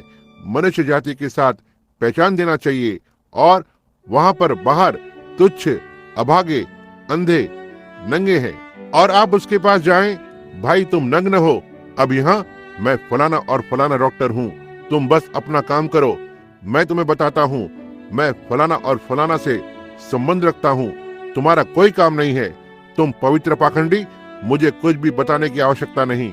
उन्हें बताएं ऐसा करना, पुरुष के लिए इसे करना और लोगों के लिए चीजों को करना गलत है जो वे कर रहे हैं, और वे आपको बताएंगे कि उनके प्रचारक खुले दिमाग वाले हैं। देखा यह क्या है? यही वे प्रभु यीशु की आज्ञाओं को भूल गए हैं। तब उसे नीचे आने दें और कुछ चिन्ह और अद्भुत कार्य को करने दें जो उसने कहा कि वो करेगा। वे इस पर विश्वास नहीं करना चाहते हैं। यह आत्मिक बेसुधी है। देखिए, वे भूल चुके हैं और वे नंगे हैं और इसे नहीं जानते, इसका एहसास नहीं है। वे सोचते हैं मैं बस क्योंकि मैं कलीसिया से संबंधित हूँ, यही सब आवश्यक बात है। ओ भाई, परमेश्वर से तब एक राजमिस्त्री का होना या कुछ भी और किसी भी आवास या लॉज के होने से ज्यादा मायने नहीं रखता है। कलीसिया से संबंधित होना यह परमेश्वर के लिए कुछ भी मतलब नहीं रखता है। आपको परमेश्वर के पुत्र और पुत्रियां बनना होगा। आपका परमेश्वर से जन्म होना है और परमेश्वर वचन है। जब मैं अपने पिता का भाग बन जाता हूँ तो मैं जो सब पिता है वो बन जाता हूँ। जब आप परमेश्वर का भाग बन जाते हैं तो आप पूर्ण रूप से परमेश्वर बन जाते हैं। उसका पूरा वचन, आप इस सभी का विश्वास करते हैं। आत्मिक बेसुधी। क्या हो यदि आप नहीं जानते थे कि आपका नाम क्या है, और यदि आप जानते हैं, यदि आप एक अच्छे परिवार से आते हैं तो मैं आशा करता हूँ कि आप आए हैं। यदि आप एक अच्छे परिवार के लोगों से हैं और क्या हो आपका परिवार का नाम भूल जाते हैं, और तुम यहाँ पर आते हो, लज्जाजनक जी रहे हो। वे कहते हैं, क्या तुम्हारा नाम जॉन्स नहीं है, या जो कुछ भी ये था? तो मैं नहीं जानता कि मैं कौन था। समझे? तो ठीक है, देखो, ऐसा होना यह एक भयानक बात है, इसमें जाना एक भयानक स्थिति है। तो यह वही है जहाँ कलीसिया पहुंच गई है। इसे यीशु मसीह का प्रतिनिधित्व होना चाहिए, लेकिन यह भूल गई है, क्योंकि इसके पास, इसके अंदर इसे डाला गया है। संस्था और संप्रदाय ने, जिसे उन्होंने स्वीकार किया है बजाय वचन के, और वे नंगे हैं, अंधे, तुच्छ और इसे नहीं जानते, और उन्हें बताने का कोई तरीका नहीं। मैं हो सकता है ब्रिंघम में फिर से कभी नहीं आऊं, लेकिन एक बार वे इसे सुनेंगे। देखा, सही है। मैं किसी की चीज के लिए जिम्मेदार नहीं हूँ, बीज बोने के अलावा। परमेश्वर इसे उस भूमि के लिए निर्देशित करता है जहाँ इसे जाना चाहिए। भूल गए? जी हाँ, वे प्रतिज्ञा का वचन भूल गए। वे भूल गए। इजराइल उस एक प्रकार की स्थिति में था जब यीशु आया। यह भूल गया था। उन्होंने देखा, उन्होंने कहा कि उन्हें विश्वास है कि एक मसीहा आने वाला है। लेकिन जब मसीहा आता है और खुद की वचन के द्वारा पहचान देता है, उनके पास बहुत से रीति रिवाज थे। इतना तक उन्होंने परमेश्वर के वचन को बेअसर बना दिया था। और यीशु ने प्रतिज्ञा की, अंत समय से ठीक पहले जैसा कि सदोम में था, ऐसा ही होगा, और इसकी एक पहचान होना है। और लोग इतने रीति रिवाज में हैं, इतना तक कि उन्होंने अपने रीति रिवाज के द्वारा परमेश्वर की प्रतिज्ञा को बेअसर बना दिया है। आत्मिक बेसुधी, यह वास्तव में यही है। देखिए, वे इन बातों को भूल गए। मैं इससे संबंध रखता हूँ, मैंने ऐसा किया है, मैं आत्मा में नाचा हूँ, मैंने यह किया है। तो प्रभु, इसका इससे कोई लेना देना नहीं है, बिल्कुल भी नहीं। आप भला कैसे एक मसीह हो सकते हैं और वचन का इनकार करें? आप ऐसा नहीं कर सकते हैं। परमेश्वर वचन है। यदि वचन आप में है तो आप और वचन एक ही हैं। जो कुछ वचन है, आप हो। आमीन। यदि मैं इस पीढ़ी में रह रहा हूँ, जो इस वचन के इस भाग ने इस पीढ़ी के लिए प्रतिज्ञा की है, मुझे वो होना है। यदि मैं मसीह होने जा रहा हूँ, तो मुझे पहचान देना होगा उन सबके साथ जो बाइबल प्रचार करती है, और उसके लिए खड़ा होना है। हालेलुया। मुझे किसी भी तरह एक पवित्र पाखंडी बोलेंगे, और मैं ठीक अभी बहुत ही धार्मिक महसूस कर रहा हूँ। जी हाँ श्रीमान, मुझे हर एक चीज के साथ पहचान देना होगा जो बाइबल दावा करती है, और ये इसके दावे को देती है। और यदि मैं इस आधुनिक दिन के आत्मिक बेसुधी से पीड़ित नहीं रहा हूँ, मैं पहचान दूंगा और उसके साथ पहचाना जा सकता हूँ। यदि मैं इसका इनकार करता हूँ, तब मुझे आत्मिक बेसुधी हो गई है। कुछ तो हुआ है। मैंने एक संस्था या एक सिद्धांत को स्वीकार कर लिया है, या किसी कलीसिया या लोगों के झुंड को। मैं इसे नहीं कर सकता हूँ जब तक वचन आकर और खुद की पहचान नहीं देता है। यही कारण है कि यीशु को पहचाना नहीं गया था। वे कहते हैं, ठीक है, यह मनुष्य पवित्र है और हमारा याजक पवित्र है, हमारे ये पवित्र हैं। और यीशु ने कहा, तुम अपने पिता शैतान से हो और उसके कामों को तुम करोगे। क्या आप जानते हैं कि कैन ने भी एक अच्छे बलिदान के जैसे भेड़ को चढ़ाया था? वह ईमानदार था। एक वेदी को बनाया, नीचे घुटने टेक कर और आराधना की, और एक बलिदान को चढ़ाया और परमेश्वर से प्रार्थना की। और यदि परमेश्वर, यही सब परमेश्वर की आवश्यकता है आपके लिए कि कलीसिया से संबंध रखें और एक वेदी हो और अपने दशवांश को दें और कलीसिया में जाएं और एक अच्छे जीवन को जिएं। यदि यही सब आवश्यकता है, तो वह कैन को दोष लगाने के लिए न्याय नहीं था, क्योंकि उसने उन्हीं बातों को किया था। जी हाँ श्रीमान, बिल्कुल ऐसा ही है। लेकिन धर्म का अर्थ होता है एक ढाका जाना, और आप अपने खुद के अच्छे कामों के द्वारा ढाके नहीं जा सकते हैं। केवल एक ही चीज है जिसे परमेश्वर स्वीकार करेगा, और वो यीशु मसीह का लहू है। यही एकमात्र ढाका जाना है। इसके बाहर यदि आप कहते हैं संस्था में बने रहो, तो ये आत्मिक बेसुधी है। यही है जो हुआ है। अब ध्यान दें, उन्होंने उनके वचन को भुला दिया है, उन्होंने बाइबल को भुला दिया है, उन्होंने प्रतिज्ञा को भुला दिया है। वे उस चमक में जीने की कोशिश कर रहे हैं जो मेथोडिस्ट था, जो बैप्टिस्ट था या जो कोई भी और थे। यहाँ इस दिन की प्रतिज्ञा है और परमेश्वर इसे उसके वचन के जरिए से बोल रहा है और फिर से पुष्टि करते हुए और साबित करते हुए कि यह ऐसा है, और वे फिर भी विश्वास नहीं करते हैं। आत्मिक बेसुधी, यह बिल्कुल सही बात है। पूरी तरह से बेसुधियां इसे बिल्कुल ही विश्वास नहीं करते हैं। एक फ्रांस का योद्धा, मुझे एक छोटी सी कहानी सुनाई गई थी। इससे पहले हम बंद करें, मैं नहीं जानता, ये देर भी हो चुकी है और मेरे पास यहाँ लगभग 10 पन्ने बचे हुए हैं। इसे किसी और समय पर लूंगा। ध्यान देना, एक फ्रांस का योद्धा, उनके पास एक सेना से योद्धाओं का झुंड था और उन्हें ये बेसुधी की बीमारी थी। यह लड़ाई करने पर सदमे से हुआ था और उनके पास एक कार्यक्रम था और उन्हें बुलाया गया और उन्हें ले जाया गया। जिन लोगों के प्रियजन गायब थे और उन्हें बुलाकर और दिखाए कि क्या वे इन लड़कों को पहचान सकते हैं, उनके लिए कोई आशा नहीं थी। हो सकता है इनमें से 1 या 2 उन्हें वे मिल गए और फिर उन्होंने बाकी को अपने साथ लिया। वे उन्हें एक अयोग्य भवन में डालने जा रहे थे जहां उन्हें जीवन भर रहना पड़ता है।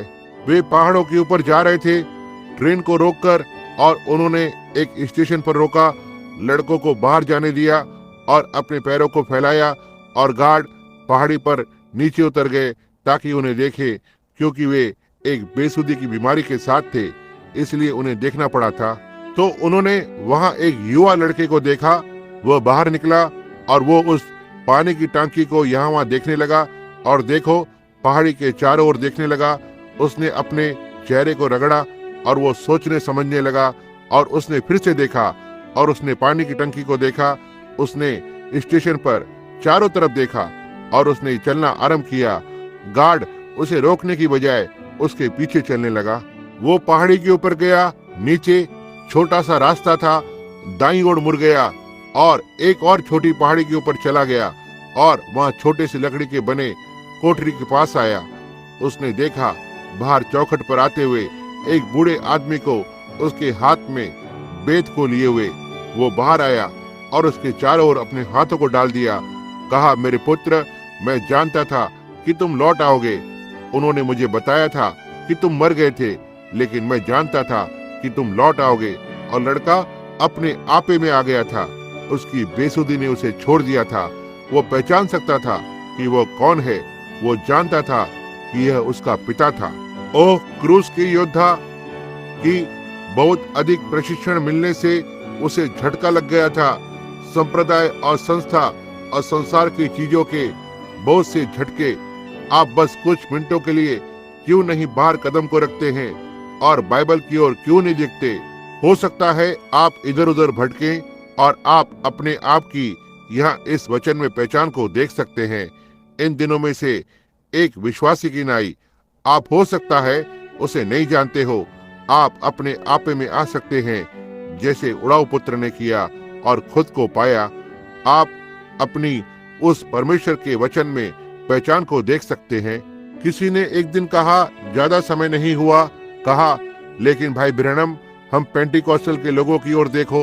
हमारे पास क्या ही अच्छी कलीसियाएं हैं। क्यों? हमारे पास सेवक लोग हैं जो प्रशिक्षण पाए हुए हैं। सुनना, जब एक पुरुष एक पत्नी से विवाह करता है, वह उसकी सुंदरता पर भरोसा नहीं करता है। नहीं, वह उसके प्रतिज्ञा की, उसके वचन की वफादारी में भरोसा करता है। वह उसकी सुंदरता में भरोसा नहीं करता है, वह उसकी वफादारी पर भरोसा करता है। और इसी तरह से जब आप परमेश्वर से विवाह करते हैं तो आप किसी बड़े सुंदर कलीसिया पर भरोसा नहीं करते हैं जिसे आप बना सकते हैं, लेकिन उस प्रतिज्ञा पर जिसे यीशु मसीह ने किया कि मैं कल, आज और युगानुयुग युग एक सा हूँ। क्या आप यह विश्वास करते हैं?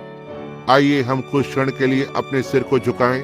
मैं सोचता हूँ आज रात यहाँ की इमारत में जहाँ लोग बैठे हुए हैं, जहाँ पुरुष और स्त्रियां हैं जो अनंत हैं, अनंत कालीन से बंधे हुए लोग हैं, और आप जानते हैं कि किसी दिन या कभी तो आपको परमेश्वर से मिलने के लिए जाना है। और मैं सोचता हूँ कि यदि आपके पास उस बेसुधी की थोड़ी सी भी सांस थी और आप गलत चीज में पहचाने जाते रहे हैं और आपको आज रात उसी तरह यहाँ वहाँ निकल पड़ना है और पता करना है कि क्या आप यीशु मसीह में पहचाने जा सकते हैं। क्या आप अपने हाथ को उठाकर कहेंगे, मेरे लिए प्रार्थना करें भाई ब्रैनम, मैं एक सच्चे मसीह के रूप में पहचाना जाना चाहता हूँ, एक सच्चे विश्वासी के। परमेश्वर आपको आशीष दे, परमेश्वर आपको आशीष दे, आपको आशीष दे। ओह जी हाँ, हर कहीं प्रभु परमेश्वर आपको आशीष दे। कोई तो वहाँ बालकनी में आप कहें, भाई मैं वास्तव में विश्वास करता हूँ कि यह सत्य है, मैं मसीहों की नाई विश्वास करता हूँ, हम उनके जैसे मसीह नहीं हैं जो वर्षों से हुआ करते थे। आप पेंटिकॉस्टल लोगों के बारे में क्या है, जब आपकी माताएं और पिता या हमेशा से ही रास्ते पर खड़े रहते थे और एक पुरानी डब को बजाते थे, और आपकी माताएं वह कैसी वो थक जाती, और तुम छोटे बच्चों के साथ संघर्ष किया होगा, कभी कभी आप बिना कपड़ों से निकल पड़ते थे और ऐसे ही कुछ, लेकिन उस वजह के लिए पिता और माता विश्वास योग्य थे ताकि मसीह को पकड़े रहें। देखो आप पेंटिकॉस्टल लोगों ने क्या किया। 50 वर्ष पहले आप संगठन से बाहर आ गए, यही कारण है जो आपको पेंटिकॉस्टल बनाता है। आपने अपने आप को अविश्वासियों से अलग कर दिया, और जैसे कुत्ता अपनी छांट की ओर और धोई हुई सुअरनी कीचड़ में लौटने के लिए फिर से चली जाती है, तुम ठीक वापस चले गए हो और उसी तरह से किया, उसी तरह की गड़बड़ी की है जिससे आप बाहर आए हैं। मामला क्या है? लोगों में आत्मिक बेसुधी फैल गई। आपके पास अपनी संस्थाएं और आपके संप्रदाय के कागजात हैं, और आप ठीक उनमें से बाकी के साथ हैं, उनमें से बाकी के साथ होना चाहते हैं। आपने अपनी स्त्रियों को उनके बाल कटवाने, चेहरे को रंगने की अनुमति दी है। आपने उन सभी चीजों को करने की अनुमति दी है। कलीसियाओं में इन सभी चीजों को करने की अनुमति दे रहे हैं। ये क्या है? आत्मिक बेसुधी। फिर पहली चीज जो आप जानते हैं, जब परमेश्वर के लोगों के बीच में ये मिलना आरंभ होता है, तब क्या होता है?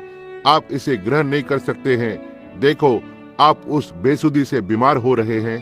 देखो, केवल एक चीज जिसे आप हमेशा सुनते हैं, क्या आप नहीं सोचते हैं कि आपको कुछ मिनटों के लिए उस संस्था से हटना चाहिए और बाइबल को उठाना चाहिए और देखें कि एक मसीह को किस तरह से पहचाना जाना चाहिए। ये चिन्ह उनके पीछे जाएंगे जो विश्वास करते हैं। प्रेरितों के काम में पतरस ने कहा, तुम में से हर एक जन पश्चाताप करे और पाप के क्षमा के लिए यीशु मसीह के नाम में बपतिस्मा ले, और तुम पवित्र आत्मा के दान को पाओगे, क्योंकि प्रतिज्ञा तुम्हारे और तुम्हारे बच्चों के लिए है, और वे जो आने वाले हैं, यहाँ तक कि जितनों को प्रभु हमारा परमेश्वर बुलाएगा। यदि वे आपको बताते हैं कि ऐसा नहीं है, तो आपके पास्टर को आत्मिक बेसुधी की बीमारी है। वह उस कलीसिया के साथ खुद की पहचान को नहीं पा सकता है, न ही संगठन, एक कलीसिया, एक रहस्यमयी मसीह की देह। अब पवित्र आत्मा यहाँ पर है। वह यहाँ पर बिल्कुल वही काम को करने के लिए है जो उसने करने की प्रतिज्ञा की। अब जबकि आप यहाँ पर हैं, अपने सिर को झुकाए हुए, तो बस प्रार्थना करते रहें। स्वयं पवित्र आत्मा को बोलने दें और देखें कि क्या यह कोई भी यह जानता है कि वो प्रतिज्ञा जो इस दिन के लिए है।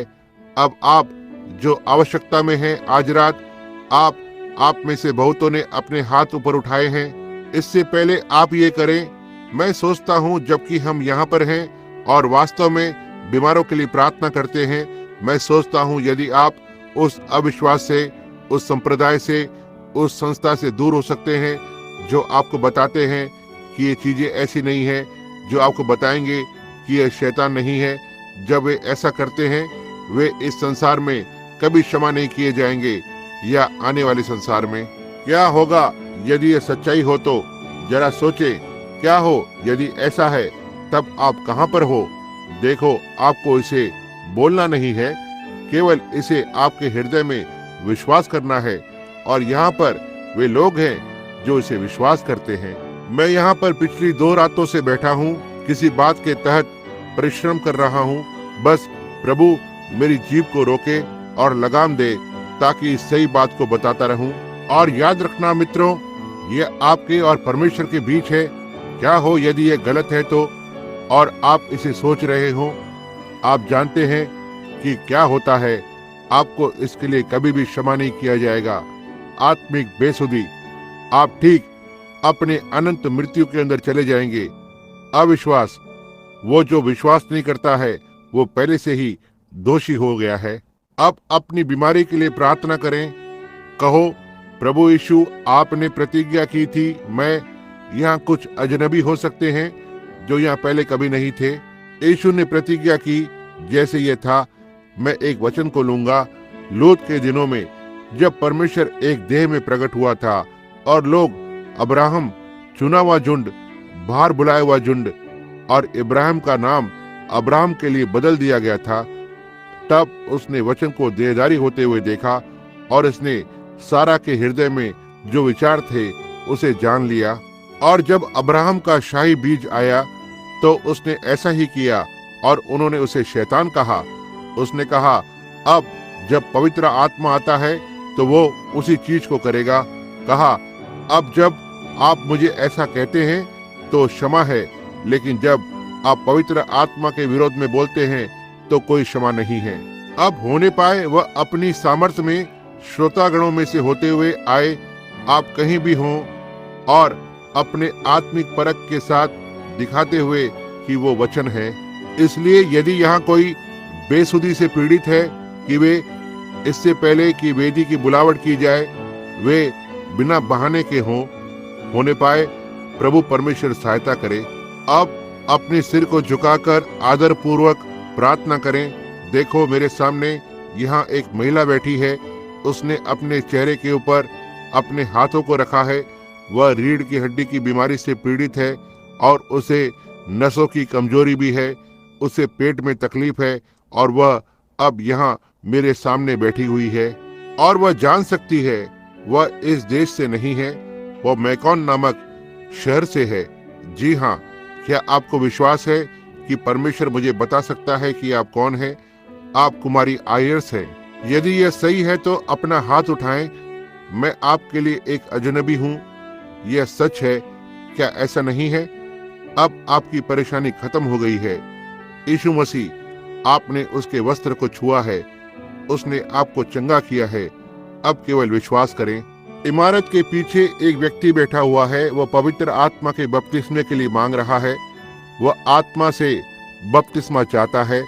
वह मेरे सामने यहाँ खड़ा है। वो यहाँ से नहीं है, वह कैरोलिना शैलोट से है। लेपो उसका नाम है। अपने पूरे हृदय से विश्वास करें और परमेश्वर आपको पवित्र आत्मा से भर देगा। मेरे भाई करेंगे, यदि आप इसे विश्वास करेंगे। यहाँ मेरी दाईं ओर यहाँ एक व्यक्ति है और उसकी पत्नी ठीक यहाँ सीधे मेरे सामने बैठी हुई है। यह मेरे दाईं ओर एक बुजुर्ग जोड़ा है। वो महिला एक मलाशय स्थिति से पीड़ित है। उनके पति को हृदय की बीमारी है। वे यहाँ से नहीं है, वे टेनेंसी से हैं। श्रीमान और श्रीमती थॉमस, यदि आप अपने पूरे हृदय से विश्वास करते हैं तो अपने हाथों को ऊपर उठाएं और आप कर सकते हैं और अपनी चंगाई को स्वीकार करें। यीशु मसीह आपको चंगा करता है। बिल्कुल यही है जो उसने करने की प्रतिज्ञा की, लेकिन मैंने अपने जीवन में लोगों को कभी नहीं देखा। आत्मिक बेसुधी। यीशु ने कहा, जो काम मैं करता हूँ वो तुम भी करोगे। थोड़ी देर रह गई है और संसार मुझे नहीं देखेगा, फिर भी तुम मुझे देखोगे, क्योंकि मैं व्यक्तिगत सर्वनाम तुम्हारे साथ रहूंगा, यहाँ तक कि तुम्हारे अंदर रहूंगा संसार के अंत तक। यीशु मसीह कल, आज और युगानुयुग हमेशा एक सा है। अब यहाँ जो पुरुष और स्त्रियां हैं जिनके साथ बस कुछ तो गलत है, जो आप बस देख नहीं सकते कि कैसे आप विश्वास करना चाहते हैं, लेकिन आप अभी इसमें प्रवेश नहीं कर सक रहे हैं और आप चाहते हैं कि इसके लिए प्रार्थना की जाए। आप उसे स्वीकार करना चाहते हैं जब आप उसकी उपस्थिति में खड़े हुए हैं। और क्या आप आकर और यहाँ मेरे पास खड़े होंगे? मैं आपके लिए प्रार्थना करूं और अपने हाथों को रखूं। यदि आप अब ठीक यहाँ पर आते हैं, जो आप उस तरह की आत्मिक बेसुधी से पीड़ित हैं और आप चाहते हैं कि आपके लिए प्रार्थना की जाए जिससे आप आजाद हो जाएं। यदि आप एक विश्वासी नहीं हैं लेकिन प्रार्थना करवाना चाहते हैं, यहाँ आकर खड़े हो जाएं। परमेश्वर आपको आशीष दे नौजवान, कोई और आएगा। परमेश्वर आपको आशीष दे महिला, आओ। परमेश्वर आपको आशीष दे नौजवान महिला, कोई और आएगा, आओ। ठीक यहाँ पर खड़े हो जाएं। आत्मिक बेसुधी, मैं उससे ग्रस्त नहीं होना चाहता। परमेश्वर न करे मुझे किसी भी चीज की मौत मरने दो, लेकिन मुझे कभी भी ऐसा न मरने दो उस एक अविश्वासी की नाई मृत्यु को। आकर अब उसे स्वीकार करो। क्या आप ऐसा नहीं करेंगे? वहां से आए और वहां बालकनी से नीचे आए मित्रों। यहाँ ये बस कुछ ही कदम नीचे है और यह आपके लिए मौत और जीवन के बीच का अंतर हो सकता है। देखो, मैं मसीह को कुछ भी करने को नहीं लगा सकता हूँ। मसीह को कुछ भी नहीं करना है सिवाय एक चीज के, उसे उसका वचन बनाए रखना है। उसे मसीह होने के लिए, परमेश्वर होने के लिए ऐसा करना ही है। उसे अपना वचन रखना ही है। अब याद रखें, यदि आप अपने अनुभव के बारे में निश्चित नहीं हैं, तो अभी क्यों नहीं नीचे आते। यदि आप केवल एक संप्रदाय से संबंधित हैं, यदि आप एक पेंटिकॉस्टल पोते हैं, परमेश्वर का कोई पोता नहीं होता है, उसके तो पुत्र और पुत्रियां होते हैं, लेकिन कोई पोता नहीं और पोती नहीं। समझे? परमेश्वर के पास यह नहीं होते हैं, उसके पास केवल पुत्र और पुत्रियां होते हैं। और आप जानते हैं कि आप नहीं हैं। हो सकता है कि आपने अन्य भाषा में बोला होगा, आप नाचे होंगे, आपने शायद यह सब किया है। यह सब ठीक है, मेरे पास इसके विरोध में कुछ भी नहीं है। लेकिन फिर भी यदि आपको अभी भी वो आत्मिक बेसुधी है, तो नीचे आ जाएं और यहाँ आकर यहाँ खड़े हो इसके विषय में प्रार्थना करेंगे। आप क्या कहते हैं? कलीसिया के सदस्य, केवल जो एक नाम मात्र कलीसिया के सदस्य हैं, आप यहाँ क्यों नहीं आते और आओ ठीक अभी इससे छुटकारा पाएं। मैं यहाँ ब्रह्महिंगम में नहीं छोड़ना चाहता और जानता हूँ कि किसी दिन यह जब न्याय ऊपर आता है और मुझे आपके सामने खड़ा होना है, याद रखें मैं आपसे फिर से मिलूंगा। यदि मैं आपसे यहाँ इस दिन पर कभी नहीं मिलूं, या मैं आपको न्याय पर मिलने जा रहा हूँ और मुझे उत्तर देना होगा जो आज रात मैंने कहा उस बात के लिए। अब सुनना, पश्चाताप करो मित्रों, पश्चाताप करो, इससे बाहर आओ, वहां से बाहर निकलो, अब आगे बढ़ो। इस देश में के हर एक कटे बालों वाली महिला को ऐसा करना चाहिए, या इस स्थान में अब यहाँ पर आ जाए। यह बिल्कुल सही बात है कि तुम्हारे पास वास्तव में कहने के लिए इतना अनुग्रह नहीं है। मैं चाहती हूँ कि मेरे बाल बड़े हो जाए भाई ब्रैनम, यह चाहिए मुझे, तो ठीक है, मुझ पर अनुग्रह नहीं है कि मैं ऐसा करूं। क्योंकि आप कहते हैं, क्या इससे कुछ लेना देना है? यहाँ ज्यादा समय नहीं हुआ, एक सच्चा बड़ा सेवक मेरे पास आया और कहा, मैं आप पर हाथ रखना चाहता हूँ भाई ब्रैनम। कहा, हर कोई आपको नबी के रूप में मानता है। मैंने कहा, मैंने कभी नहीं कहा कि मैं एक नबी हूँ। उसने कहा, लेकिन लोग आपको यह मानते हैं। आप हमेशा उन स्त्रियों को फाड़ते रहते हो उन छोटे कपड़ों के पहनने के बारे में। और ओह, वो एक पेंटिकॉस्टल पुरुष था और कहा उन छोटे कपड़ों के पहनने के बारे में और उनके बालों को छोटे करने के बारे में इत्यादि चीजें। कहा, यह आपका काम नहीं है। मैंने कहा, यह किसका काम है? और उसने कहा, उन लोगों को, आप उन स्त्रियों को क्यों नहीं सिखाते कि कैसे उनके पास महान आत्मिक दानों का होना है और लोगों की सहायता करना है, बजाय इसे कोशिश करने के। कहा, वे आपको मानते हैं, आप उन्हें जो कहेंगे वे आप पर विश्वास करेंगे। कहा, बजाय हमेशा उन पर दोष लगाने के, आप उन्हें यह क्यों नहीं बताते कि कैसे उन महान आत्मिक दानों को पाना है और लोगों की सहायता करना है। मैंने कहा, मैं उन्हें कैसे बीज गणित सिखा सकता हूँ, जबकि उनके क ख ग को भी वो न सीखेंगे। देखा, समझे? आपको नीचे से आरंभ करना होगा। पश्चाताप करो या नाश हो जाओ। अब जो जी में आए अपने आप से कर सकते हैं। पश्चाताप करो या नाश हो जाओ। यीशु मसीह ने यहाँ रात के बाद रात में स्वयं की पूरी तरह से पहचान दी है और यह वो रात है। हम इस उद्धार की ओर मुड़ रहे थे।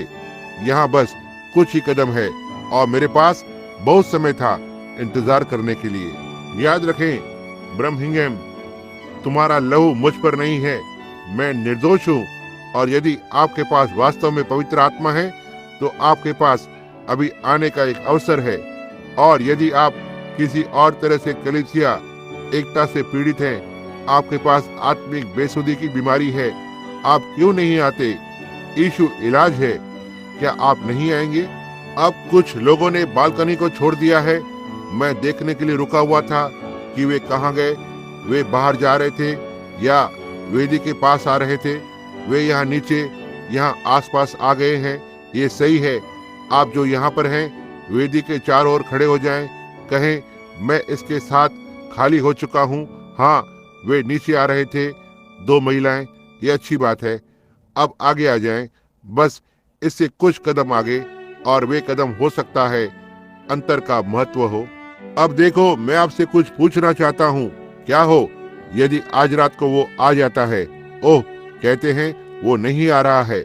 मैं नहीं जानता कि वो आ रहा है या नहीं। यह अंतिम चिन्ह है। याद रखें, यहोवा यो कहता है। क्या आपने कभी मुझे यह कहते हुए सुना, सिवाय जो ये सच था? आप अपने अंतिम चिन्ह को देख रहे हैं। यह वचन के अनुसार है। आपने अपने अंतिम चिन्ह को देखा है, पेंटिकॉस्ट। उस बात से अब उलझे मत रहना। रैप्चर के बाद जो उसने इजराइल से प्रतिज्ञा की है, यह आप नहीं है। फिर आप समाप्त हो जाते हैं, समझा? अभी आपका दिन है, अभी आपका चिन्ह है, अभी आपका समय है। इसे अस्वीकार न करें, ऐसा न करें।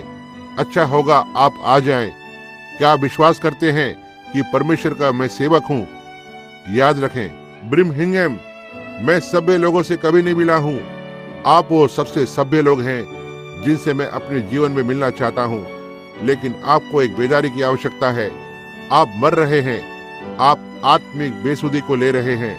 आप मर रहे हैं। ऐसा मत करो। जागृत हो जाओ। जो आपके पास है, यीशु के आने से पहले जल्दी से इसे फिर से यहाँ लाएं तो ठीक है।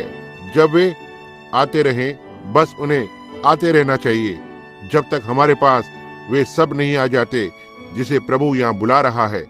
अब आ जाएं, उस बेसुधी से छुटकारा पाएं। वो महान चिकित्सक अब यहाँ पर है, चंगा करने के लिए, आपसे इससे निकालने के लिए। वो साबित कर चुका है कि वो यहाँ पर है। कितने अपना हाथ उठाकर पहचान को देंगे? कहें, मैं सचमुच इसे विश्वास करता हूँ। उसने कहा वो ऐसा करेगा। देखा, अब वो यहाँ पर है। देखा, समझे? आप विश्वास करें। और कितने लोग जानते हैं कि मैं आपको सच्चाई को बता रहा हूँ कि आप मर रहे हैं और एक बेदारी की आवश्यकता है। देखा, ये सच्चाई है। आप सभ्य लोग हैं। आप इससे कोई बेहतर को नहीं पा सकते हैं। इससे कोई बेहतर हृदय का धड़कना नहीं है जो इन पुरानी दक्षिणी शर्ट के नीचे से है। यह सही बात है, सच्चे लोग।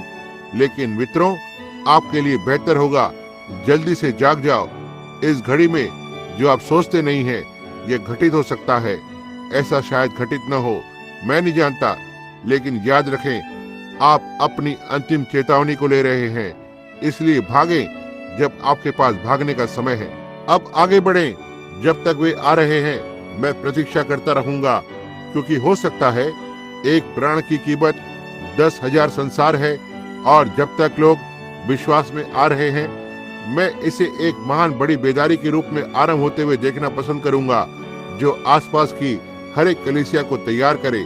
यदि आप अपने मतभेदों को तोड़कर और अपने उस स्वार्थपन को दूर करें और पवित्र आत्मा को स्वीकार करें। आपने दावा किया है कि आप इसे विश्वास करते हैं। आपने ये विश्वास करने का दावा किया है, और जब इसकी अपने आप की पहचान की बात आती है, तब आप एक दूसरे से अलग नहीं होंगे। क्यों न परमेश्वर के वचन के साथ हमारे हृदय को जोड़ा जाए और सच्चाई पर विश्वास करें। यही तो है। आप बस मरते जाते हैं और आप लौदकिया में से ठीक बाहर आने लगते हैं। बिल्कुल जो उसने प्रतिज्ञा की थी, यह इसी तरह से होगा। क्या आप अभी नहीं आएंगे? अभी वो दिन है, अभी वो स्वीकार करने का समय है। देखें कि पवित्र आत्मा क्या करेगा। अब मैं सारे सेवकों को यहाँ पर चाहता हूँ जो इन लोगों में इच्छुक हैं, वे भी आकर मेरे साथ प्रार्थना करें। या ऊपर आए। सारे सेवक जो इन लोगों में इच्छुक हैं, आए, बस ठीक आसपास आ जाएं और लोगों के बीच में आ जाएं। वो सेवक या एक व्यक्तिगत कार्यकर्ता, एक अच्छा व्यक्तिगत कार्यकर्ता, कुछ महिलाएं जो अब इन महिलाओं के साथ खड़ी होना चाहेंगी, मैं अपने पूरे हृदय से विश्वास करूंगा कि पवित्र आत्मा ठीक अभी यहाँ स्थान के अंदर आने वाला है और बस इन सारे लोगों के बीच में खुद की पहचान देगा। अब मैं इन लोगों को यहाँ पहले निर्देश को देता हूँ। अब मित्रों, जिस किसी के लिए भी आप यहाँ पर हैं वो जानता है और मैं आपको इसे साबित कर सकता हूँ। वे एक एक करके ये आपको इस मंच पर यहाँ लाएंगे और यहाँ एक बात नहीं होगी जिसे वो नहीं जानता होगा। अब ये तब से है जब से मैं एक छोटा सा लड़का था। वह दान सवाल में नहीं है, लेकिन सवाल यह है कि क्या आप इसे ग्रहण कर सकते हैं? क्या आप इसमें विश्वास करते हैं? अब वो यहाँ पर है, तो यदि वो यहाँ पर है तो केवल एक ही बात है, वह अपने वचन को रखता है। तब केवल विश्वास करें कि आप इसे ग्रहण करेंगे और इसे स्वीकार करेंगे और उठकर कहेंगे, प्रभु परमेश्वर, मैं इसे स्वीकार करने के लिए यहाँ पर हूँ। और बस यहाँ रुके रहें जब तक ऐसा नहीं होता। जैसे बड्डी रॉबिन्सन ने एक समय मकई के खेत में कहा, उसने कहा, प्रभु यदि आप मुझे पवित्र आत्मा नहीं देते हैं तो जब आप वापस आएंगे तो आप हड्डियों के ढेर को यहीं पर पड़ा हुआ पाएंगे। वह मरने का दृढ़ संकल्प कर चुका था और आप परमेश्वर से कुछ भी नहीं पाएंगे जब तक आप बस व्याकुल नहीं हो जाते। अब क्या आपने आज की फसल पर ध्यान दिया है?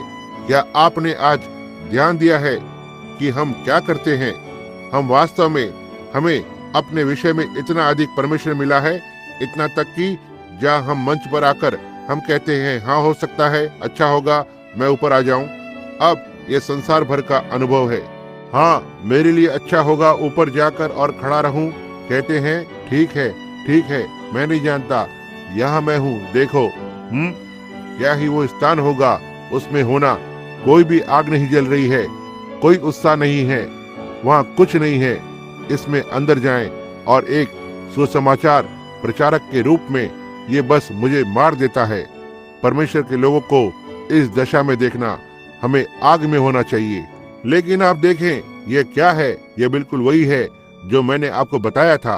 प्रकाशित वाक्य 3, आप गुनगुने हैं। और उसने कहा, क्योंकि आप गुनगुने हैं तब मैं तुम्हें अपने मुंह से उगलने जा रहा हूँ।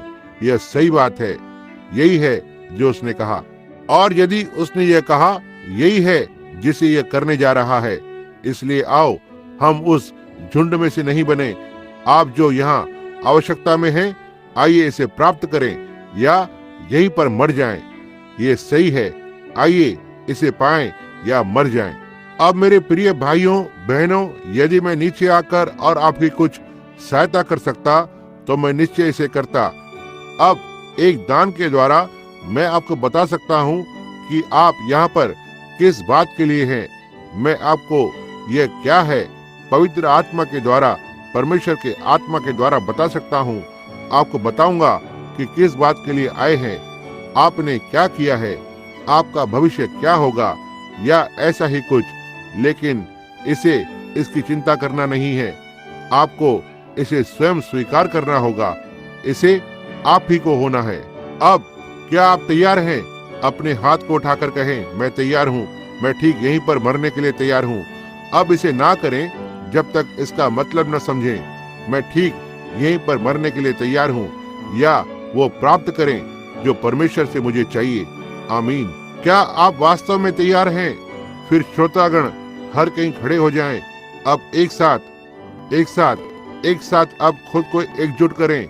आइए प्रार्थना करें और आइए बस आप सेवकगण अब यहाँ इन लोगों के पास चलकर जाएं, हर एक जन। और आप अब मसीह के हाथों को प्रतिनिधित्व कर रहे हैं।